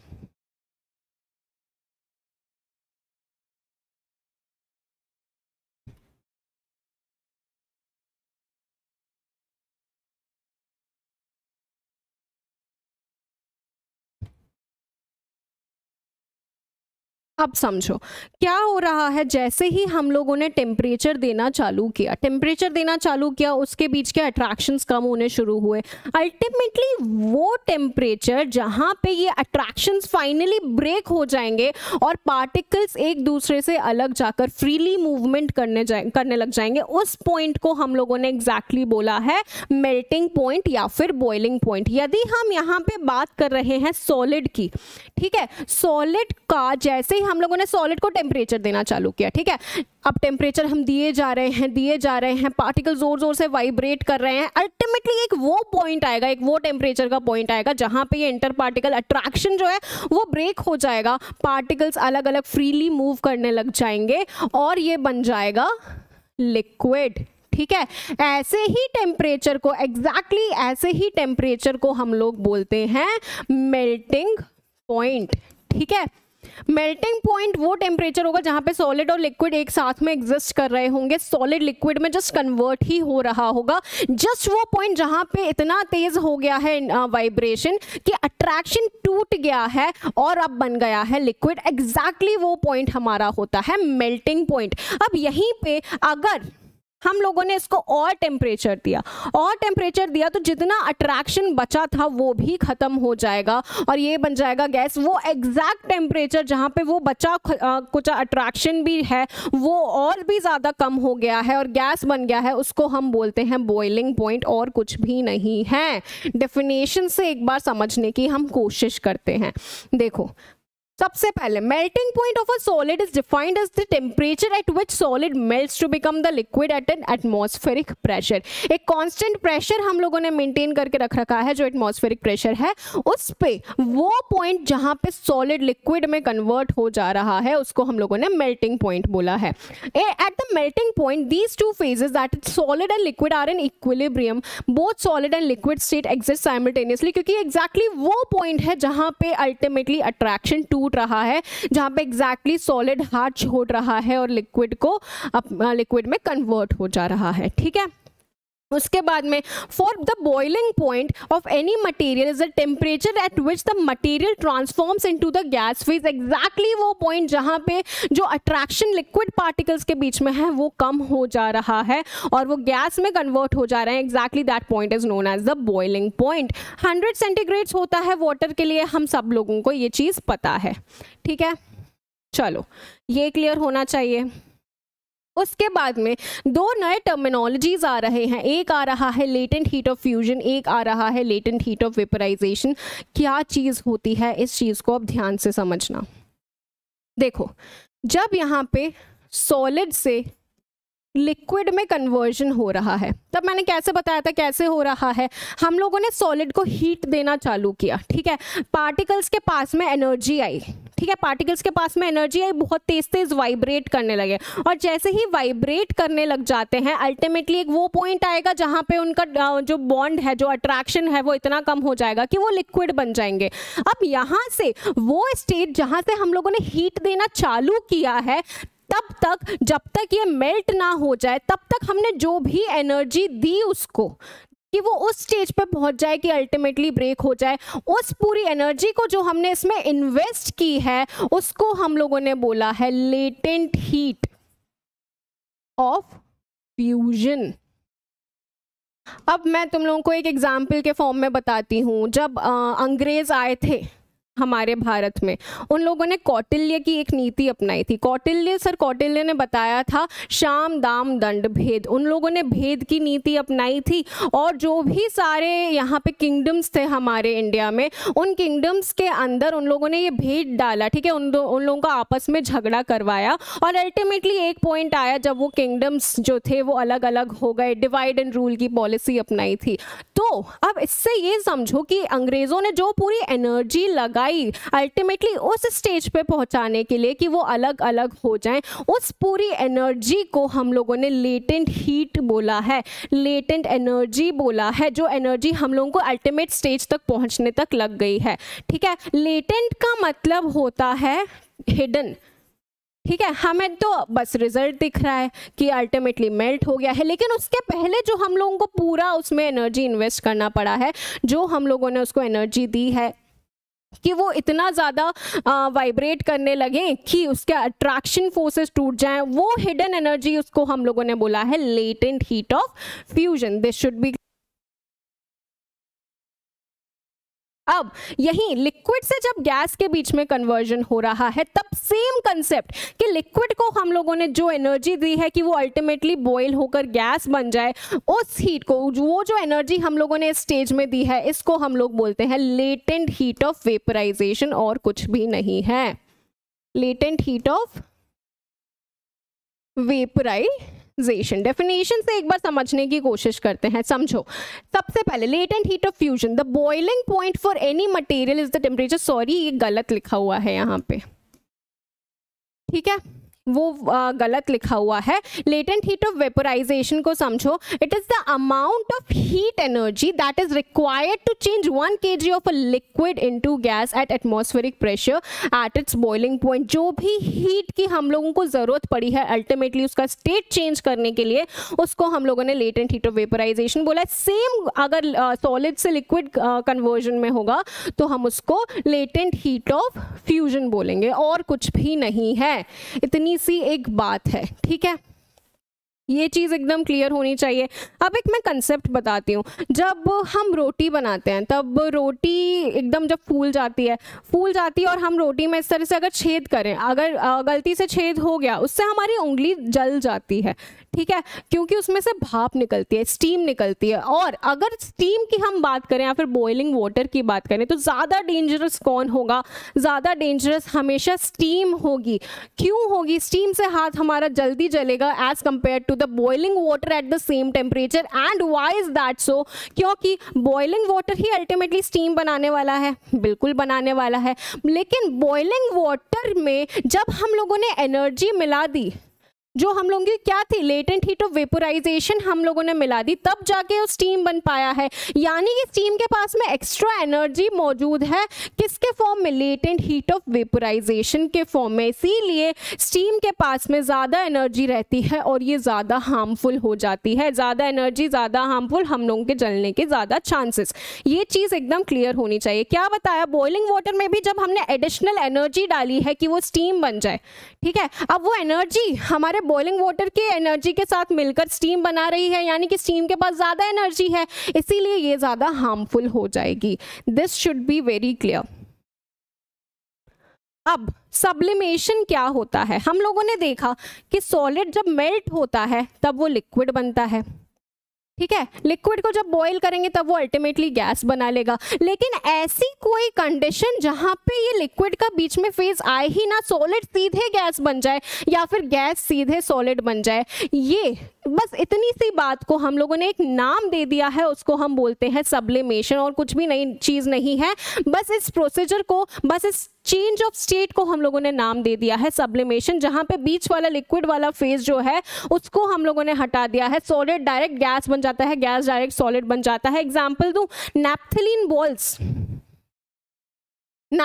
बॉल्स होती हैं, ठीक है। मम्मी लोग जो होती हैं वो कपड़ों में रखती हैं नैप्थलीन की बॉल्स होती हैं जिससे खराब ना हो, ठीक है, खराब ना हो, उस पर कीड़े वगैरह ना आए, ठीक है। अब ये क्या होता है, वो सॉलिड हम रखते हैं, उसमें सॉलिड बॉल्स होती हैं, लेकिन वो बाद में डिसअपियर हो जाती हैं, लिक्विड वगैरह का फेज नहीं बना रही हैं, वो कपड़े खराब नहीं कर रही हैं, वो सीधे डायरेक्ट गैस बन जाती हैं, ठीक है। यानी कि यहाँ पे सॉलिड से डायरेक्ट गैस बन रहा है, यानी कि हो रहा है sublimation. Sublimation is direct state में चेंज हो रहा है, जहाँ पे लिक्विड वाला जो फेज है उसको हम सरपास कर रहे हैं। डेफिनेशन पढ़ते हैं, the transition of a substance directly from its solid phase to gaseous phase without changing into the liquid phase और vice versa is called sublimation. Solid gas में चेंज हो रहा हो या गैस सॉलिड में बदल रहा हो, दोनों प्रोसेसेस को हम लोगों ने एक नाम दिया है जिसको बोला है सब्लिमेशन।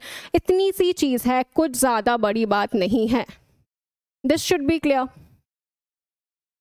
अब देखो, अब हम लोगों ने टेम्परेचर का चेंज तो पढ़ ही लिया, टेम्परेचर का क्या इफेक्ट पड़ रहा है कि टेम्परेचर जैसे ही हम बढ़ा रहे हैं, जो फोर्स ऑफ अट्रैक्शन है, इंटर पार्टिकल जो अट्रैक्शन है वो कम हो जाता है, तो सॉलिड से लिक्विड बन जाता है, और ज्यादा टेम्परेचर बढ़ाते हैं तो हमारा लिक्विड से गैस बन जाता है, पता है। अब प्रेशर की वजह से क्या फर्क पड़ेगा ये चीज मैं समझाती हूँ। ये दोनों कंटेनर्स हैं, ठीक है, इस पे हम लोगों ने लगा दिया एक पिस्टन, ठीक है। ये एक ऐसा पिस्टन है जो कि फोर्स लगा रहा है इसके अंदर मौजूद पार्टिकल्स पे। अभी अगर फोर्स लगाएगा और इस पिस्टन को मैंने और थोड़ा सा नीचे दबा दिया अगर, ठीक है, और नीचे दबा दिया, तो ये पार्टिकल्स दबेंगे ना, थोड़ा आसपास आ जाएंगे, थोड़ा पास पास में आ जाएंगे। और अगर ज्यादा डिस्टेंस से कम डिस्टेंस में आ रहे हैं तो क्या होगा, ज्यादा डिस्टेंस किस में होती है, गैस में होगी। अगर कम डिस्टेंस हो जाएगी तो वो बन जाएगा लिक्विड, और अगर थोड़ा और कंप्रेस किया और पास पास में आ जाएंगे तो उसको हम क्या बोलते हैं, सॉलिड ही तो बोलते हैं। यानी कि प्रेशर इंक्रीज करने से इंटर पार्टिकल जो डिस्टेंस है वो कम हो जाता है। अगर धक्का लगा रहे हैं हम, बहुत सारे लोग अगर मौजूद है, धक्का लगाएंगे तो वो पास पास में आ जाएंगे, ठीक है, पास पास में आ जाएंगे तो गैस से लिक्विड बन जाएगा, लिक्विड से सॉलिड बन जाएगा। प्रेशर इंक्रीज करने पे ये हो रहा है, इंटर पार्टिकल जो डिस्टेंस है वो कम हो रहा है। समझते हैं, by applying pressure, the interparticle spaces between particles of matter decreases. Thus, by applying pressure and reducing temperature, we can convert solid to liquid, liquid to gas. क्या बोला है, यदि मुझे सॉलिड को लिक्विड में कन्वर्ट करना है और अल्टीमेटली लिक्विड को गैस में कन्वर्ट करना है, तो टेम्परेचर और प्रेशर को क्या करना पड़ेगा, तो यहाँ पे मुझे टेम्परेचर को तो बढ़ाना पड़ेगा, टेम्परेचर को तो मुझे बढ़ाना पड़ेगा यहाँ पे, और प्रेशर को करना पड़ेगा कम, ठीक है। जब ये चीजें होंगी तब सॉलिड से लिक्विड बन जाएगा, लिक्विड से गैस बन जाएगा। This should be very clear, इतना कंसेप्ट क्लियर होना पड़ेगा। टेम्परेचर बढ़ा रहे हैं तो इंटर पार्टिकल जो अट्रैक्शन है वो कम हो रहा है, प्रेशर अगर कम हो रहा है तो इंटर पार्टिकल जो डिस्टेंस है हमारी वो हमारी बढ़ती जाएगी। प्रेशर कम होगा तो इंटर पार्टिकल डिस्टेंस बढ़ जाएगी, और टेम्परेचर बढ़ जाएगा तो इंटर पार्टिकल अट्रैक्शन जो है वो कम हो जाएगा। दिस शुड बी क्लियर, यहाँ पे लिख देती हूँ मैं,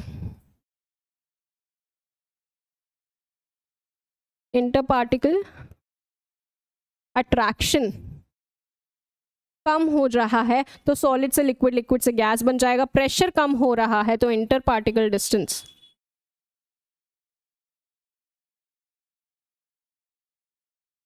कम हो रहा है। यहाँ से यहाँ अगर हम लोगों को जाना है तो हम लोगों को टेम्परेचर कम करना पड़ेगा और प्रेशर को बढ़ाना पड़ेगा। बस इतना सा छोटा सा कंसेप्ट है, और कुछ इसमें नई बात नहीं है। This should be very clear, ठीक है। आगे बढ़ते हैं। अब the phenomenon by which molecules in a liquid, अच्छा अब हम यहाँ पे बात करने वाले हैं इवेपोरेशन की, कि भैया इवेपोरेशन क्या होता है। हम लोग कपड़े सूखने डालते हैं रस्सी पे बाहर, ठीक है। अब इवेपोरेशन क्या होता है, यानी कि हमारा जो लिक्विड है, जो पानी है कपड़ों का, वो क्या होता है, गैस में कन्वर्ट हो जाता है और कपड़े सूख जाते हैं। इसी को हम लोग इवेपोरेशन बोलते हैं। अब मैंने तो ये बताया था कि लिक्विड से अगर गैस में कन्वर्जन हो रहा है तो वो तो हम लोगों का बॉइलिंग पॉइंट पॉइंट पे हो रहा था। यहाँ पे हम लोगों ने 100 डिग्री सेल्सियस टेम्परेचर तो दिया ही नहीं है, हमने इतनी एनर्जी तो दी ही नहीं है कि वो गैस में कन्वर्ट हो जाए। तो भैया नॉर्मल टेम्परेचर पे कैसे गैस में कन्वर्ट हो जा रहा है लिक्विड, ये तो कुछ समझ में नहीं आया। अब देखो क्या होता है, अगर मैंने कपड़े सूखने डाले हैं तो वो जो कपड़े होंगे उनका जो लिक्विड होगा वो कहाँ से एनर्जी ले लेगा, वो सन से एनर्जी ले लेगा, वो आसपास की जगहों से एनर्जी ले लेगा, इतनी एनर्जी ले लेगा कि पार्टिकल्स इतना जोर जोर से वाइब्रेट करने लग जाए कि उनके इंटर पार्टिकल अट्रैक्शंस कम हो जाए और वो गैस बन जाए। यानी कि जो हमें एनर्जी मिल रही है वो सराउंडिंग से ले लेगा लिक्विड और एनर्जी से वाइब्रेट करवाएगा अपने पार्टिकल्स को और गैस बन के उड़ जाएगा। इसी चीज को हम बोलते हैं इवेपोरेशन। डेफिनेशन से समझते हैं, the phenomenon by which the molecules in liquid state undergo a spontaneous transition to the gaseous phase at any temperature below its boiling point. कोई भी टेम्परेचर बॉइलिंग पॉइंट से जो कम है उसको हम बोलेंगे फिर इवेपोरेशन का प्रोसेस। क्या हो रहा है, यहाँ पे लिक्विड कन्वर्ट हो रहा है गैस में, लेकिन बॉइलिंग पॉइंट में नहीं, बॉइलिंग पॉइंट से कम किसी भी टेम्परेचर पे। कैसे हो रहा है, आसपास से एनर्जी ले रहा है और हो रहा है। During evaporation the particles of a liquid absorb energy from the surroundings to overcome the inter particle forces of attraction. ठीक है, कैसे बन रहा था लिक्विड से गैस, इंटर पार्टिकल अट्रैक्शन है उनको कम करना है, जोर जोर से वाइब्रेट करना है, अट्रैक्शन जो है वो अपने आप कम हो जाएगा। वाइब्रेट कर, जोर जोर से वाइब्रेट करने के लिए एनर्जी चाहिए जो कि वो सराउंडिंग से ले रहे हैं और कुछ भी नहीं है। ठीक है, and undergo the phase change, the absorption of heat from the surrounding makes the surrounding cool. अब इसका मतलब क्या है, सपोज गर्मी में जब हम लोगों को पसीना आता है, ठीक है, अब पसीना आता है तो क्या होता है, जब हम कूलर के सामने बैठ जाते हैं एकदम से बहुत ठंडा ठंडा लगता है। क्यों लगता है, क्योंकि वो जो लिक्विड था ना अब वो गैस में कन्वर्ट हो गया है। ठीक है, गैस में कैसे कन्वर्ट हुआ, उसने सराउंडिंग से जो है हीट है, जो एनर्जी है उसको ले लिया। अब सराउंडिंग्स क्या, अगर हम लोगों ने कपड़े पहन रखे हैं तो हमारे शरीर से भी वो हीट लेगा, ठीक है, अपने पार्टिकल्स को एनर्जी देने के लिए और गैस में उड़ने के लिए। तो अगर हम लोगों से हीट चली जाएगी तो कूलिंग इफेक्ट हो जाता है। ठीक है, हम स्वेट क्यों करते हैं, हमारा शरीर स्वेट क्यों करता है, ये कूलिंग मैकेनिज्म है। हम वार्म ब्लडेड हैं, हम शिवर करते हैं जिससे हमारी टेम्परेचर थोड़ा सा बढ़ जाए, हमें थोड़ी गर्मी लगे ठंड में। और स्वेट क्यों करते हैं, स्वेट इसीलिए करते हैं क्योंकि जब वो पसीना उड़ेगा तब वो हमारी स्किन पे कूलिंग इफेक्ट छोड़ता हुआ जाएगा, हमारे शरीर को थोड़ा ठंडा करेगा, क्योंकि वो जो लिक्विड पार्टिकल्स होंगे वो जो होंगे वो एनर्जी कहाँ से लेंगे, गैस में इवेपोरेट होने के लिए। हाँ, जो सराउंडिंग्स होती हैं उन्हीं से लेंगे, हमारे शरीर से भी लेंगे, thus causing a cooling effect. This should be clear. हर एक चीज को साइंटिफिक टर्म्स से, साइंटिफिक नजरिए से देखना शुरू करो। फैक्टर्स इफेक्टिंग इवेपोरेशन, कौन कौन से ऐसे फैक्टर्स हैं जो इवेपोरेशन को इफेक्ट कर रहे हैं। इसमें कुछ नया हम लोगों को सीखने की जरूरत नहीं है, बस इमेजिन करो तुम लोगों ने कपड़े डाले हैं रस्सी पे सूखने, अब कौन कौन से ऐसे फैक्टर्स हैं जो उसको इफेक्ट कर सकते हैं, एक एक को समझते हैं। बस इमेजिन करो, क्लियर हो जाएगी ये स्लाइड, कुछ भी नहीं है। टेम्परेचर, अगर बहुत ज़्यादा टेम्परेचर होगा तो कपड़े जल्दी सूखेंगे ना, गर्मी ज़्यादा होगी, गर्मियों में कपड़े जल्दी सूख जाते हैं, टेम्परेचर ज़्यादा होगा तो जल्दी सूखेंगे, यानी कि टेम्परेचर बढ़ाओगे तो रेट ऑफ इवेपोरेशन बढ़ जाएगा। ठीक है, सरफेस एरिया, अगर कपड़ों को ऐसे गुत्थम गुत्था करके डालोगे तो जल्दी सूखेंगे कि फैलाकर डालोगे तो जल्दी सूखेंगे, फैलाकर डालोगे तो सरफेस एरिया बढ़ जाएगा, और जैसे ही सरफेस एरिया बढ़ेगा वैसे ही इवेपोरेशन की रेट भी बढ़ जाएगी। ठीक है, ये भी ऐसे ही समझ में आ गया। ह्यूमिडिटी, बारिश के मौसम में क्या कपड़े जल्दी सूखते हैं, नहीं सूखते हैं, क्योंकि ऑलरेडी एटमॉस्फेयर में इतने ज़्यादा वाटर पार्टिकल्स होते हैं कि और वहाँ पे लिक्विड की जगह इतनी ज़्यादा होती नहीं है। इस तरह से समझ सकते हैं, ह्यूमिडिटी ज़्यादा होगी तो रेट ऑफ इवेपोरेशन कम हो जाएगा। विंड स्पीड, अगर हवा चल रही होगी तो बहुत जल्दी कपड़े सूख जाएंगे ना, बस अगर विंड स्पीड ज़्यादा होगी तो इवेपोरेशन भी ज़्यादा होगा। हर चीज़ को रियल लाइफ से कनेक्ट करते हुए चलो, हर एक चीज़ एकदम आसान हो जाएगी। फैक्टर्स अफेक्टिंग इवेपोरेशन रटने की ज़रूरत नहीं है, ऐसे ही समझ में आ गया। इमेजिन कर लो, सिनेरियोस पढ़ते हैं। Temperature, rate of evaporation increases with increase in temperature, बिल्कुल। Rate of evaporation increases with increase in surface area, बिल्कुल, फैलाकर डालेंगे तो इंक्रीज हो जाएगा। Rate of evaporation decreases with increase in humidity, humidity ज़्यादा होगी, बारिश का मौसम होगा तो कम जल्दी कपड़े सूखेंगे। The rate of evaporation increases with increase in wind speed, हवा तेज चल रही होगी तो इवेपोरेशन भी जल्दी होगा। इतनी सी बात है और कुछ भी नहीं है। This should be clear. अब ये तो हम लोगों का हो गया। अब आज हम एक नया टॉपिक भी शुरू करने जा रहे हैं। ठीक है, मिक्सचर्स की बात करने से पहले हम कुछ और चीजें भी समझने वाले हैं। सबसे पहले आ जाता है मेरा सबसे फेवरेट कंसेप्ट मैप, और यहाँ पे हम समझते हैं हम क्या पढ़ने वाले हैं। मैटर की मैंने बात की थी, मैटर क्या होता है हम लोगों को पता है। दो पार्ट्स में हम लोगों ने डिवाइड किया इसको, एक प्योर सब्सटेंसेस और एक मिक्सचर्स। क्या है मिक्सचर्स, एक एक चीज को हम समझेंगे। प्योर सब्सटेंसेस दो प्रकार के होते हैं, एक एलिमेंट होता है, एक कंपाउंड होता है। हमने समझा था एलिमेंट्स जो होते हैं वो एक ही प्रकार के एटम्स के बने होते हैं, कंपाउंड्स जो होते हैं वो मॉलिक्यूल्स के बने होते हैं। ऐसे मॉलिक्यूल्स जो अलग अलग एटम्स के कॉम्बिनेशन से मिलकर बने हुए हैं। कंपाउंड्स में एक से ज्यादा एलिमेंट के एटम्स कंबाइन हुए होते हैं। ये चीज क्लियर थी हम लोगों को, ये हमने समझ लिया था। अब अगर यदि हम मिक्सचर की बात करते हैं तो मिक्सचर क्या होता है।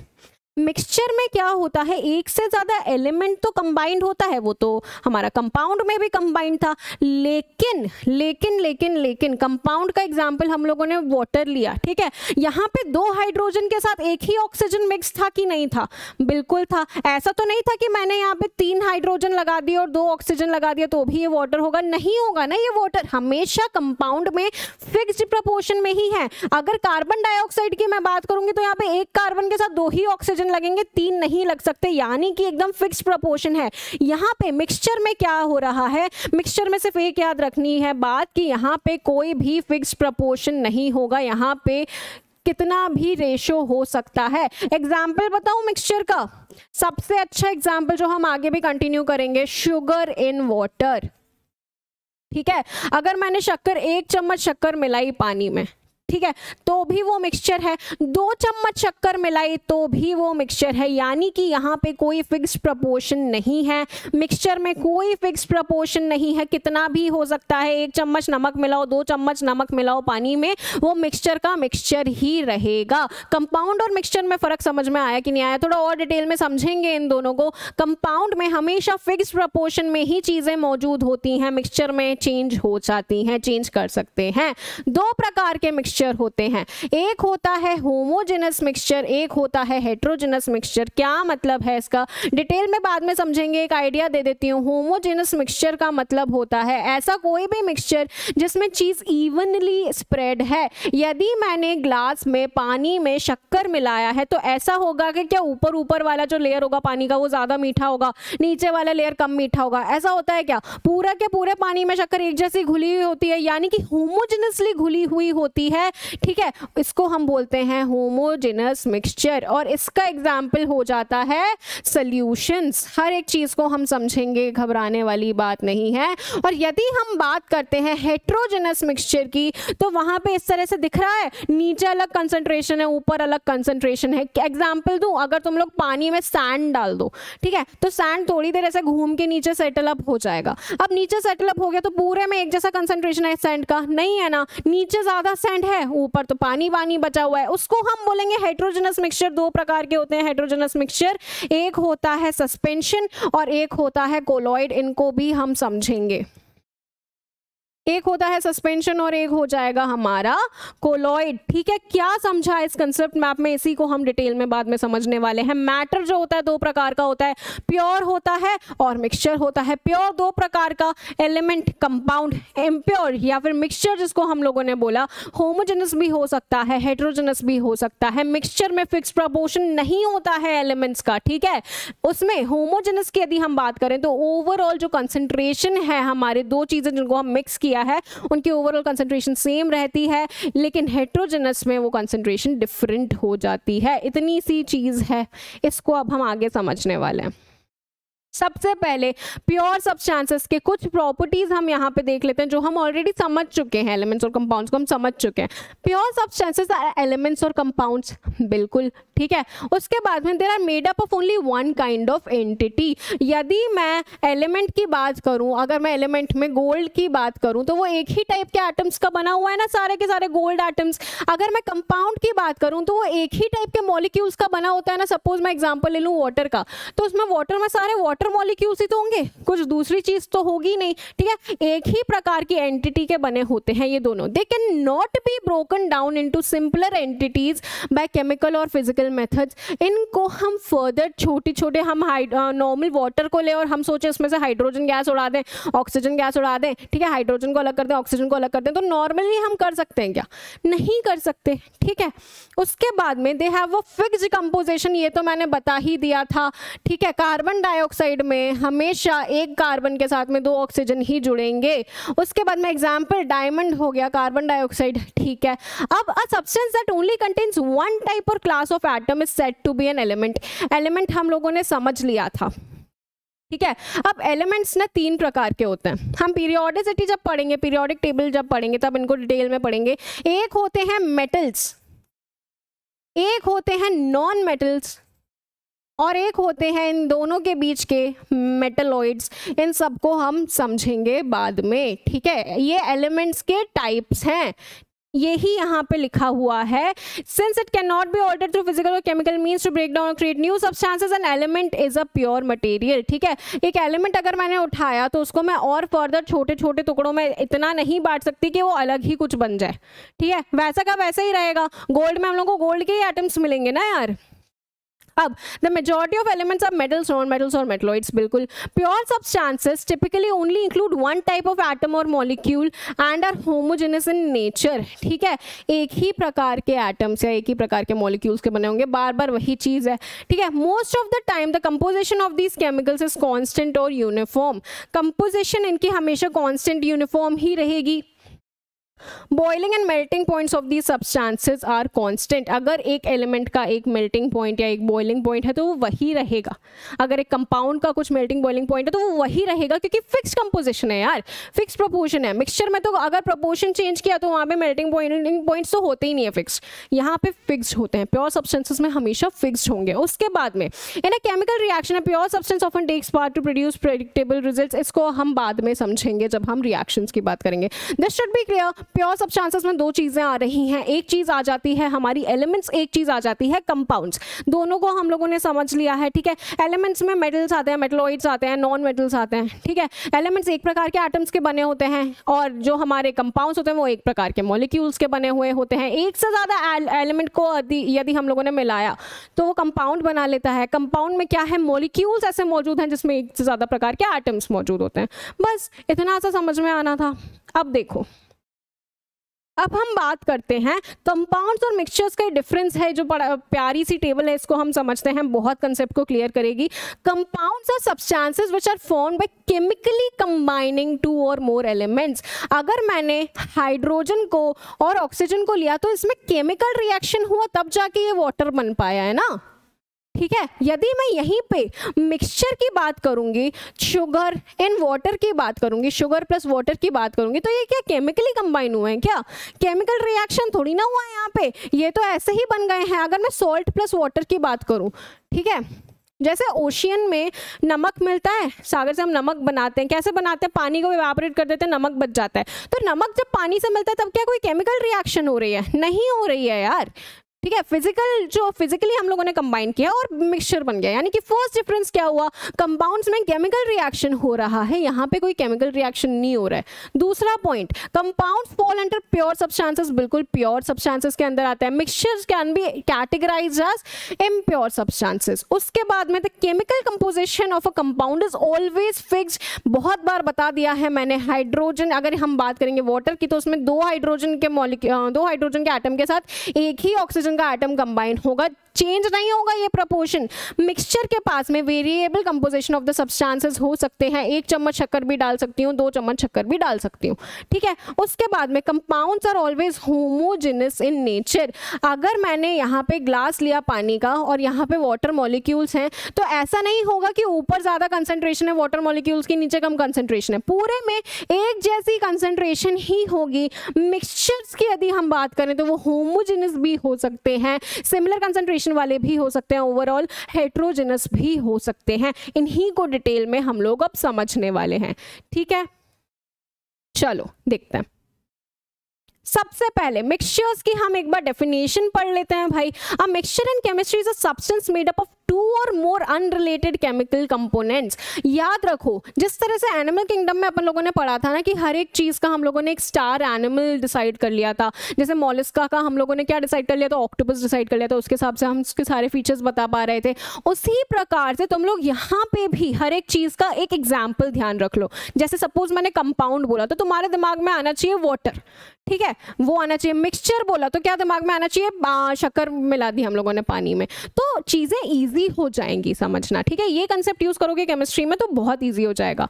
अब mixture is a physical combination of two or more distinct substances that can take form of solutions, suspensions और colloids।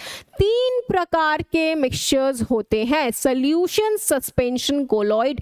किस हिसाब से इनको 3 पार्ट्स में डिवाइड किया गया है सब कुछ हम समझेंगे। यहाँ पे ये देखो कि फिजिकल कॉम्बिनेशन हो रहा है किन्हीं भी चीज़ों का। फिजिकल कॉम्बिनेशन का मतलब क्या, केमिकल, यहाँ पे कोई भी केमिकल रिएक्शन नहीं हो रही है, ठीक है। शक्कर को पानी में मिला रहे हैं हम, कोई केमिकल कॉम्बिनेशन हो रहा है कि नहीं हो रहा है ना, तो क्या बोला है, मिक्सचर बोला है। अब mixtures are formed by just mixing 2 और मोर प्योर सब्सटेंसेस और components such that each substance retains it own chemical identity. क्या मतलब है यहाँ पे, देखो यहाँ पे ये मतलब है कि अगर फिर बाद में मैंने सॉल्ट और वाटर को अलग भी कर दिया तो सॉल्ट वापस से अपनी अपनी खुद की प्रॉपर्टी बना लेगा, वाटर भी अपना खुद का वैसे ही जैसा है वैसा ही उसकी प्रॉपर्टीज रहेंगी, कुछ भी चेंज नहीं होगा, ठीक है। यही यहाँ पे लिखा हुआ है, मिक्सिंग 2 और मोर substances such as each substance retains its own chemical identity।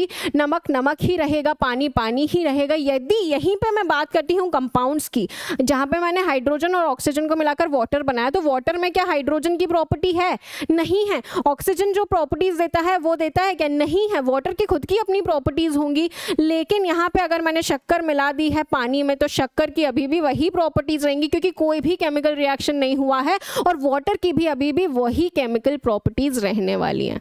This should be clear. अब देखो मिक्सचर के 2 प्रकार थे, एक हेट्रोजेनस एक होमोजेनस, ये मैंने तुम लोगों को समझा दिया था। होमोजेनस में देखो ओवरऑल जो कंसंट्रेशन है, ग्रीन और रेड बॉल्स जो हैं वो एक ही कंसंट्रेशन में मौजूद हैं ऊपर से नीचे तक। हेट्रोजेनस की बात करें तो यहाँ पे ग्रीन की कंसंट्रेशन ज़्यादा है, यहाँ पे रेड की कंसंट्रेशन ज़्यादा है, कोई भी ऐसा यूनिफॉर्म कंसंट्रेशन हमें देखने को नहीं मिलता है। होमोजेनस का एग्जाम्पल हो जाएगा सॉल्यूशंस, ठीक है, जो अलग अलग प्रकार के सॉल्यूशंस होते हैं वो होमोजेनस मिक्सचर्स होते हैं। हेट्रोजेनस में 2 आ जाते हैं, कौन कौन आ जाते हैं, एक आ जाता है हम लोगों का सस्पेंशन और एक आ जाता है कोलॉइड, ठीक है। इनको अब हम समझेंगे। सबसे पहले a mixture which has uniform composition throughout is known as homogenous mixture, बिल्कुल यूनिफॉर्म कंसंट्रेशन होती है। A mixture which contains physically distinct parts and has a non uniform composition is called heterogenous mixture. Heterogenous mixture के नाम लेते ही हमारे दिमाग में आना चाहिए कि हमने पानी लिया और पानी में हम लोगों ने सैंड डाला तो वो सैंड नीचे सेटल अप हो जाता है ना, यानी कि यूनिफॉर्म कंसंट्रेशन नहीं है, तो उसको हम लोगों ने हेट्रोजेनस मिक्सचर बोला, ठीक है। यही हर चीज का एक एग्जाम्पल दिमाग में रखो। होमोजेनस मिक्सचर के नाम से शुगर एंड वाटर याद रखो, हेट्रोजेनस के नाम से सैंड को पानी में मिला दिया, ये चीज याद रखो, ठीक है, इजी हो जाएगा समझना।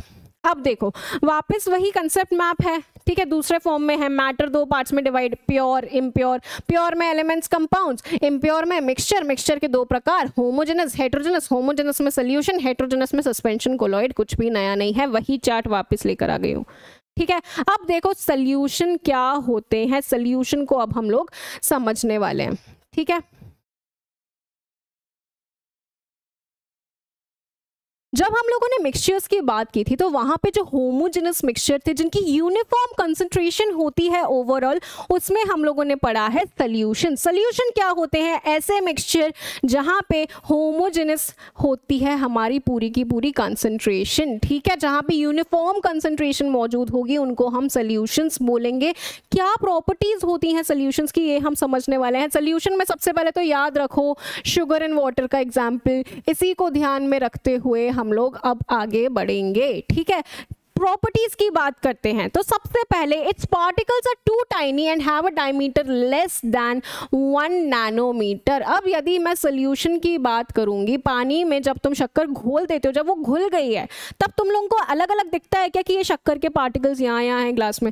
नहीं दिखता ना, वो घुल चुकी है, वो इतने छोटे पार्टिकल्स में ब्रेक होकर वाटर के मॉलिक्यूल्स के बीच में जा चुकी है कि अब तुम्हें नहीं दिखेगा।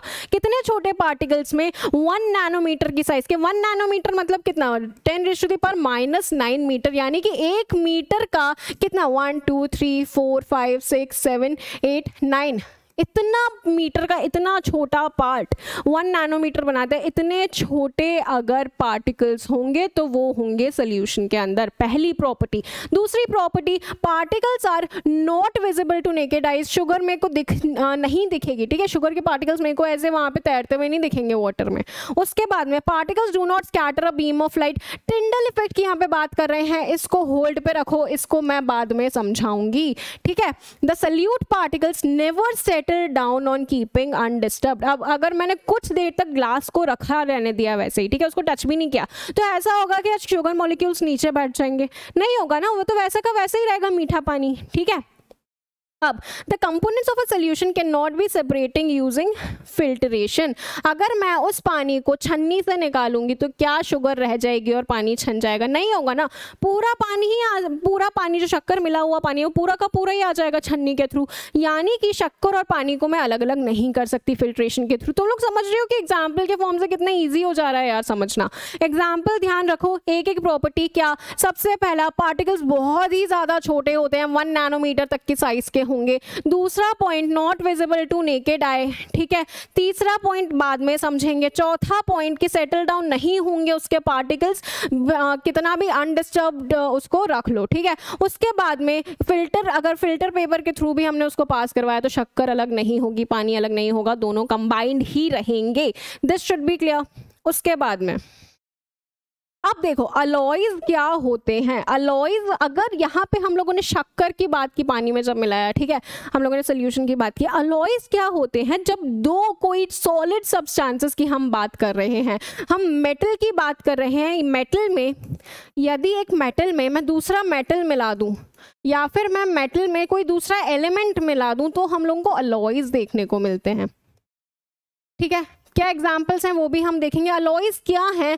अलॉयज एक होमोजेनस मिक्सचर है जहाँ पे यूनिफॉर्म कंसंट्रेशन यहाँ पे भी है, जैसे सॉल्यूशंस में थी वैसे यहाँ पे भी यूनिफॉर्म कंसंट्रेशन होती है जब हम मेटल में किसी दूसरे मेटल को मिलाते हैं या फिर मेटल में किसी दूसरे एलिमेंट को मिला देते हैं। समझते हैं, alloys are the homogeneous mixtures of metals और a mixture of metal and another element that can not be separated into their components by physical methods. Examples की बात करते हैं। एग्जाम्पल्स को बहुत अच्छी तरह से ध्यान रखना, यहाँ से क्वेश्चंस आते हैं। स्टील की यदि हम बात करें, ठीक है, सबके घरों में होती है स्टील। अब it is a combination of iron which is a metal and carbon which is a non metal, ठीक है। मैंने बोला ना मेटल प्लस एलिमेंट भी कंबाइन हो सकता है, तो कार्बन और यदि मैंने आयरन को मिला दिया तो हमें स्टील मिलता है। ब्रॉन्ज, ठीक है, ब्रॉन्ज मेटल मिलता है थर्ड आने वाले को। It is a combination of copper and tin, दोनों मेटल्स हैं, ठीक है, दोनों मेटल वाले। अब ब्रास की यदि हम बात करें तो it is a mixture of copper which is a metal and zinc which is again a metal. तो अलॉयज में हम क्या देख रहे हैं? अलॉयज में हम ऐसा मिक्सचर देख रहे हैं जहां पे हम लोगों ने मेटल के साथ या तो किसी दूसरे मेटल को मिलाया है या मेटल के साथ किसी दूसरे एलिमेंट को मिलाया है, और वो एक होमोजेनस मिक्सचर है, यूनिफॉर्म कंसंट्रेशन है ओवरऑल। और होमोजेनस मिक्सचर भी ऐसा जिसको फिजिकल हम मेथड से सेपरेट नहीं कर सकते। स्टील से मैं आयरन और कार्बन ऐसे ही नहीं हटा सकती फिजिकल मेथड से, ठीक है। ये चीज आप अच्छी तरह से समझ लीजिए, एक बार इसको अच्छी तरह से पढ़ लीजिए, एग्जाम्पल्स को ध्यान में रखिए, ठीक है। मूविंग ऑन फर्दर, अब देखो 3 प्रकार के मैंने तुम लोगों को मिक्सचर्स बताए, कौन कौन से? एक हो जाता है सोल्यूशन, एक हो जाता है कोलॉइड, एक हो जाता है सस्पेंशन। किस बेसिस पे डिवाइड किया है? हम लोगों ने डिवाइड किया है on the basis of particle का साइज, ठीक है, कितना बड़ा पार्टिकल का साइज होगा उसके बेसिस पे हम लोगों ने इसको डिवाइड किया है। बहुत छोटा यदि होगा, ठीक है, मैंने कितना बताया था, अराउंड 10⁻⁹ मीटर यदि होगा तो सोल्यूशन होगा। कोलॉइड में थोड़ा सा इससे बड़ा पार्टिकल साइज हो जाता है, सस्पेंशन में तो बहुत ही बड़े बड़े पार्टिकल्स हो जाते हैं जो हम लोगों को विजिबल आई से भी ऐसे देखने को मिल जाते हैं, विजिबल होते हैं हम लोगों को नेकेड आई से। ठीक है, इनको एक एक करके अब हम समझने वाले हैं। 3 प्रकार के मिक्सचर्स होते हैं, true solution, colloidal solution, suspension. सिर्फ सोल्यूशन ही ऐसा है जो कि होमोजेनस होता है, जिसकी कंसंट्रेशन यूनिफॉर्म होती है। कोलॉइड और सस्पेंशन दोनों की कंसंट्रेशन यूनिफॉर्म नहीं होती है, दोनों हेट्रोजेनस मिक्सचर्स होते हैं। ठीक है, अब समझो, अब सस्पेंशन की यहाँ पे हम बात करने वाले हैं। ठीक है, सस्पेंशन का मतलब क्या होता है? एक ऐसा मिक्सचर जहाँ पे अगर मैंने लिया, तो देखो एक चीज़ यहाँ पे मैं सॉल्यूशंस में एक और चीज़ समझाना चाहूँगी जो हमारी मिस हो गई है। ठीक है, देखो जब हम लोगों ने सॉल्यूशंस पढ़ा था तब सॉल्यूशंस में 2 चीज़ें होती हैं, एक होता है हमारा सॉल्यूट और एक होता है हमारा सॉल्वेंट। ठीक है, क्या होते हैं ये? सॉल्यूट वो होता है जो घुल रहा है, और जिसमें घुल रहा है उसको हम सॉल्वेंट बोलते हैं। सॉल्यूशन का क्या हम लोगों ने दिमाग में डाला था? Sugar and water. तो शुगर हमारी पानी के अंदर घुल रही है। ठीक है, जो घुल रहा है उसको हम बोलते हैं सॉल्यूट, और जिसमें घुल रहा है उसको हम बोलते हैं सॉल्वेंट। ठीक है, अब जिसकी भी ज्यादा क्वांटिटी होती है वो यूजुअली सॉल्वेंट होता है, और जिसकी कम क्वांटिटी होती है वो यूजुअली सॉल्यूट होता है। क्वेश्चन ये आ सकता है दिमाग में कि अगर दोनों का सेम कंसंट्रेशन हुआ, अगर दोनों का सेम अमाउंट हुआ तो हम कैसे बताएंगे कि कौन सा सॉल्यूट है कौन सा सॉल्वेंट है?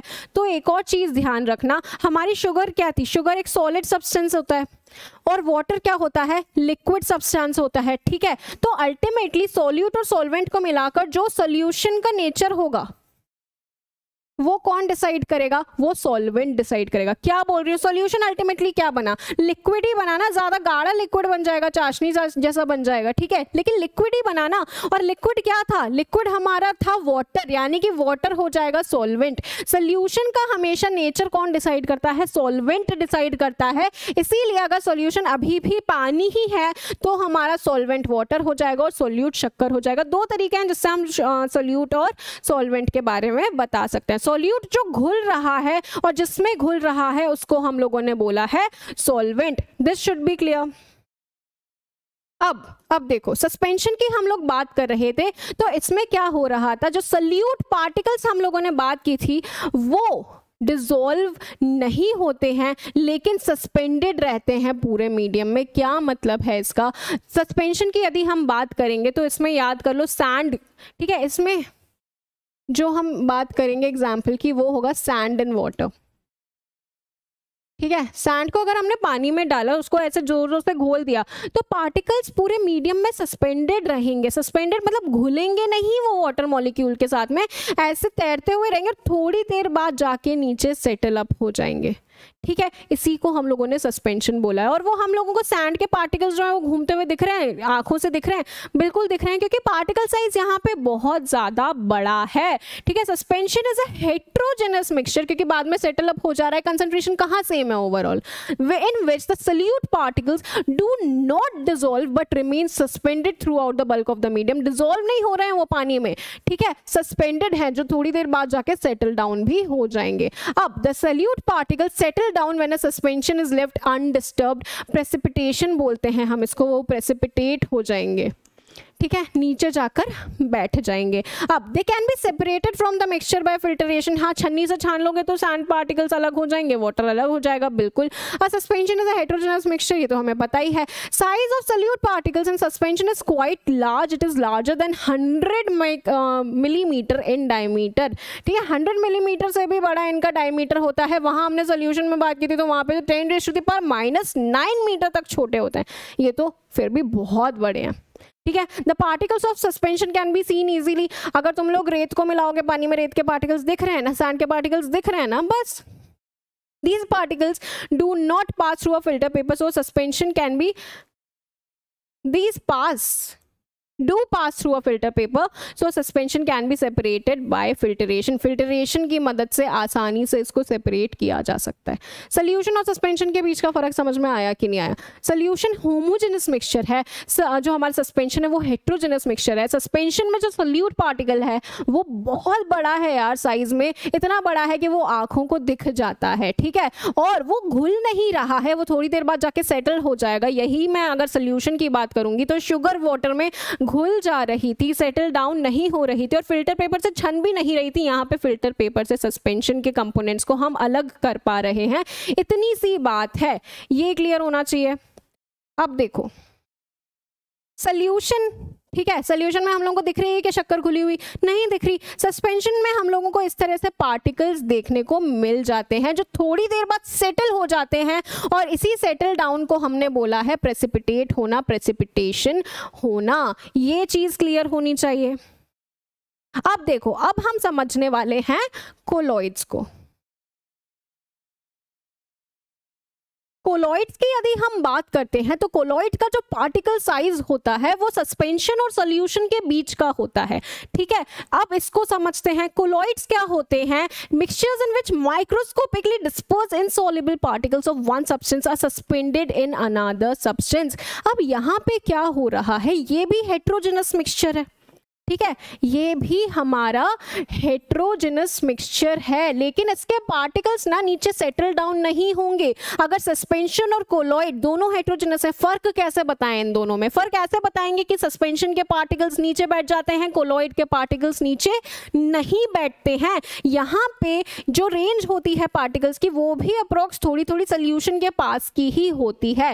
अब for a mixture to be classified as a colloid, the suspended particles must not settle. इसके पार्टिकल्स नीचे नहीं बैठते हैं, सस्पेंशन के पार्टिकल्स नीचे बैठ गए थे। अब colloidal solutions are known to exhibit Tyndall effect. ये भी अभी मैं जब आपको टिंडल इफेक्ट बताऊंगी तब हम समझने वाले हैं, ठीक है। चलो, अब इसमें क्या हो रहा है? जिस तरह से हम लोगों ने सोल्यूशन में पढ़ा था कि एक सॉल्यूट होता है और एक सॉल्वेंट होता है, ये हम लोगों ने पढ़ा था ना, सॉल्यूट सॉल्वेंट में घुल रहा था। उसी तरह यहाँ पे हम लोगों ने डिस्पर्स्ड फेज और डिस्पर्जन मीडियम की बात करी है। कुछ नहीं है, डिस्पर्स्ड फेज सॉल्यूट का ही फॉर्म है, डिस्पर्जन मीडियम सॉल्वेंट का ही फॉर्म है। डिस्पर्स्ड फेज को हम डालते हैं डिस्पर्जन मीडियम के अंदर। सोल्यूशन की यदि बात करेंगे तो सॉल्यूट और सॉल्वेंट बोलेंगे। यदि हम बात करते हैं कोलॉइड्स की तो हम डिस्पर्जन फेज और डिस्पर्जन मीडियम बोलेंगे। कुछ भी नया नहीं है, सेम है। एक इंपॉर्टेंट सी ये टेबल है, इसको देखते हैं, ठीक है। यहाँ पे हम बात कर रहे हैं डिस्पर्स जो फेज है, ठीक है। डिस्पर्स फेज क्या होता है? Solute like component of the disperse particle, ठीक है। जो सल्यूट है उसको हम लोगों ने क्या बोला है? डिस्पर्स मटेरियल है। अब ये गैस में अगर डिस्पर्स होगा तो क्या बनेगा? लिक्विड में यदि डिस्पर्स होगा तो क्या बनेगा? और सॉलिड में यदि डिस्पर्स होगा तो क्या बनेगा? ये एक पूरी एग्जाम्पल्स की शीट बना रखी है, एक बार फटाफट से देखते हैं। अगर गैस को मैंने गैस में डाला तो यहाँ पे नॉट पॉसिबल लिखा हुआ है। नॉट पॉसिबल का मतलब क्या? गैस के पार्टिकल्स इतने छोटे छोटे होते हैं कि वो कभी कंबाइन करके हमेशा ही सोल्यूशन बनाएंगे, वो कभी भी कोलॉइड या सस्पेंशन नहीं बना सकते। कोलॉइड या सस्पेंशन में पार्टिकल का साइज बहुत बड़ा होता है, गैसेस में ये पॉसिबल नहीं है, ठीक है। गैसेस में कभी भी कोलॉइड या सस्पेंशन नहीं बनेगा, इस चीज को ध्यान रखेंगे। गैस को यदि हमने लिक्विड में डाला तो तुम लोगों ने कभी अंटी सोडा पिया है? अंटी सोडा जिसमें कार्बन डाइऑक्साइड डाल देते हैं हम लोग, है ना, वो जो रोड पे मिलता है, बहुत टेस्टी सा लगता है। वो जो सोडा वाटर है, वो व्हिप्ड क्रीम जो केक के ऊपर होती है, वो गैस को हम लोगों ने लिक्विड में डाला है। गैस को यदि हम सॉलिड में डालेंगे तो प्लास्टर जो होता है या प्यूमाइज जो होता है वो इसका एग्जाम्पल हो जाता है। लिक्विड की यदि हम बात करें तो लिक्विड को यदि हमने गैस में डाला है तो क्लाउड्स कैसे बनते हैं हमारे? जो हवा में जब वाटर मॉलिक्यूल्स जब सस्पेंडेड होते हैं, ठीक है, वो हमारे क्लाउड्स बनाते हैं। क्लाउड्स इसका एग्जाम्पल। यदि हम लोगों ने इसको डाला है लिक्विड में, गैस को हम लोगों ने यदि लिक्विड को ही लिक्विड में डाला है, ठीक है, तो उसको हम इमल्शन बोलेंगे। याद रखना इस चीज को, लिक्विड को लिक्विड में डाला क्या बोलेंगे? इमल्शन बोलेंगे। एग्जाम्पल, मिल्क, ब्लड, ठीक है, हमारा ब्लड भी इमल्शन है, हमारा मिल्क भी इमल्शन होता है, ठीक है। उसके बाद में अगर सॉलिड में मैंने लिक्विड को डाला है तो बटर, चीज, ये हमें एग्जांपल्स देखने को मिलते हैं। अगर हम सॉलिड की बात करते हैं तो सॉलिड को यदि मैं गैस में डालूंगी, अगर इस एटमॉस्फेयर में मैंने सॉलिड कुछ डस्ट पार्टिकल्स डाल दिए तो वो भी हमारा इसका एग्जाम्पल हो जाएगा, यानी कि डस्ट या फिर इंडस्ट्रियल स्मोक जो है, सॉलिड पार्टिकल्स हमारे एटमॉस्फेयर में हैं। अब यदि मैंने सॉलिड को डाल दिया लिक्विड में तो जिलेटिन बन जाता है। मडी वाटर, मडी वाटर में क्या हो रहा है, पानी में हम लोगों ने बहुत सारा मड मिला दिया तो क्या हुआ, तो वो हमारा इसका एग्जाम्पल हो जाता है। अगर मैंने सॉलिड में ही सॉलिड को डाला है तो हम उसको सॉलिड सोल बोलेंगे, इस वर्ड को हम याद रखेंगे। कलर्ड ग्लास का एग्जाम्पल होता है, अलग अलग प्रकार के ग्लासेस को मिला देते हैं, कलर्ड ग्लास, ठीक है। अगर यहीं पे हम लोगों ने जब सॉलिड को लिक्विड में मिलाया था उसको हम सॉल एंड जेल बोलते हैं। इस चीज़ का हम नाम याद रखेंगे। नाम क्या क्या, देखो गैस को जब लिक्विड में मिलाया तो फोम्स बनते हैं, ठीक है। सॉलिड में मिलाया तो सॉलिड फोम्स बनते हैं। लिक्विड को यदि मैंने गैस में मिलाया तो फॉग बनता है। लिक्विड को लिक्विड में तो इमल्शन। सॉलिड को यदि मैंने लिक्विड में मिलाया तो सॉल बोलेंगे, सॉलिड को सॉलिड में मिलाया तो सॉलिड सॉल बोलेंगे। इस चीज़ को याद रखना, थोड़ा रटने वाली टेबल है लेकिन इसको अच्छी तरह से दिमाग में रखना है। यहाँ से क्वेश्चंस बन सकते हैं, डबल स्टार ट्रिपल स्टार लगा लेना, ठीक है। इसमें समझाने वाला ज़्यादा कुछ नहीं है। अब ये देखो, तुम लोगों ने कभी फॉरेस्ट में ऐसा देखा है, ऐसा कुछ सीन कि पेड़ों से टकरा के लाइट ऐसे स्कैटर हो जाती है ना। वही इसी इफेक्ट को जहाँ पे किसी भी चीज़ से टकरा कर लाइट स्कैटर हो जाती है, इसको हम बोलते हैं टिंडल इफेक्ट। क्या बोलते हैं, टिंडल इफेक्ट बोलते हैं। यही होता है हमारा कोलॉइड और सस्पेंशन में। क्या होता है, देखो मैंने तुम लोगों को ये तो बता दिया था कि कोलॉइड और सस्पेंशन को कैसे तुम सेपरेट कर सकते हो। सस्पेंशन में पार्टिकल सेटल डाउन हो जाते हैं, कोलॉइड में सेटल डाउन नहीं होते हैं।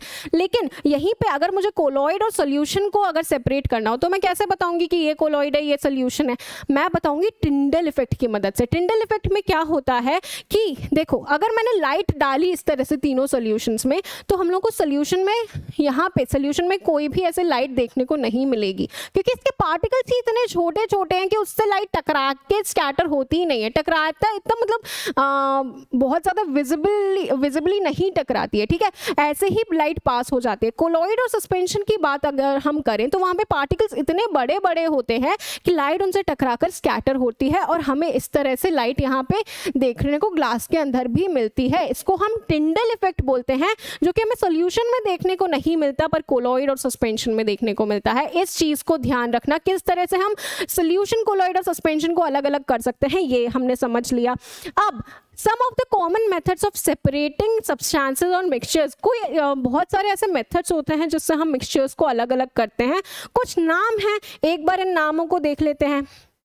हैंड पिकिंग, हैंड पिकिंग का मतलब क्या, छांट छांट के हम लोगों ने किसी मिक्सचर से कुछ हटाया है। मम्मी को देखा है चावल या दाल छानते हुए उसमें से एक एक कंकड़ को वो हटाती हैं, हैंड पिकिंग। उसके बाद में थ्रेशिंग और विनोइंग। थ्रेशिंग और विनोइंग हम लोग खेतों में देखते हैं, जब हम लोगों को गेहूं से धान को अलग करना होता है तब हम थ्रेशिंग देखते हैं। विनोइंग यानी कि वो सूपा होता है ना, सूपे को ऐसे ऐसे उछालती हैं, तुम लोगों ने गाँव में देखा होगा, ठीक है। इस तरह से उछालते हैं तो जो गेहूँ के ऊपर का जो हस्क होता है, जो पतला वाला पार्ट होता है, जो हल्का होता है, वो उड़ जाता है, बच जाता है सिर्फ गेहूं, ठीक है ये। उसके बाद में सीविंग यानी छन्नी से छानना। इवेपोरेशन, जो हम लोग ओशियन में देखते हैं, पानी उड़ जाता है, सॉल्ट बच जाता है, इवेपोरेशन। डिस्टिलेशन प्रोसेस भी ऐसे ही बॉइलिंग पॉइंट के ऊपर डिपेंडेंट होता है। अगर दो लिक्विड्स हैं, उन दोनों लिक्विड्स को हमें अलग करना है तो हम बॉइलिंग पॉइंट देखेंगे, जिसका हम हीट देना शुरू करेंगे, जिसका भी बॉइलिंग पॉइंट कम होगा, जो जल्दी बॉइल होकर गैस बन जाएगा वो अलग हो जाएगा, जिसका बॉइलिंग पॉइंट ज़्यादा हो जाएगा वो बचा हुआ रह जाएगा कि भैया हमें तो और टेम्परेचर चाहिए। इस तरह से डिस्टिलेशन काम करता है। फिल्ट्रेशन और सेडिमेंटेशन, ठीक है। सेडिमेंटेशन हम लोगों ने जब सस्पेंशन देखा था तब जो सेडिमेंट जो नीचे बैठ गया था, प्रेसिपिटेट कर गया था, वो तो अलग ही हो गया था। उसके बाद में सेपरेटिंग फनल की हेल्प से भी कर सकते हैं। मैग्नेटिक सेपरेशन, मैग्नेटिक सेपरेशन यानी कि क्या, एक ऐसी एक मशीन होती है, ठीक है, जिसके ऊपर मैग्नेटिक बेल्ट्स लगे होते हैं और यहाँ पे दो कंटेनर्स लगे हुए हैं। तो ये मैग्नेटिक बेल्ट के साथ में हम लोगों ने यहाँ पे पूरा हम लोगों का जो भी मिक्सचर है वो डाला। अब जहाँ जो भी हमारा मैग्नेटिक कंपोनेंट होगा वो इस बेल्ट के साथ चलते चलते यहाँ पे आ जाएगा और जो मैग्नेटिक नहीं होगा वो यहाँ पे छन जाएगा, ठीक है। इस तरह से ये चीज़ें सेपरेट हो जाती हैं, कुछ भी इसमें अलग बात नहीं है, ठीक है। ये कुछ तरीके हैं सेपरेट करने के, ये भी हम लोगों ने देख लिए, बस नामों को एक बार याद याद रखेंगे। आज हम लोगों ने क्या क्या समझ लिया है, स्टार्टिंग की थी हम लोगों ने मैटर की, उसके बाद में प्योर सब्सटेंसेस को समझ लिया, एलिमेंट्स कंपाउंड्स को समझ लिया और आखिरी में मिक्सचर्स को समझ लिया। इस लेक्चर को समझना बहुत ज़्यादा ज़रूरी है, कंसेप्ट को काफ़ी क्लियर करता है। नेक्स्ट लेक्चर में हम इसी से रिलेटेड सबसे पहले कुछ क्वेश्चंस कवर करेंगे, कुछ प्रीवियस ईयर क्वेश्चंस कवर करेंगे और फिर आगे बढ़ेंगे। ठीक है, पूरी केमिस्ट्री में क्वेश्चंस के साथ साथ में करवाऊंगी इस चीज़ को, इसीलिए बहुत अच्छी तरह से सब लोग रिवाइज कर आएं। तब तक के लिए अपना ध्यान रखें। वंदे मातरम।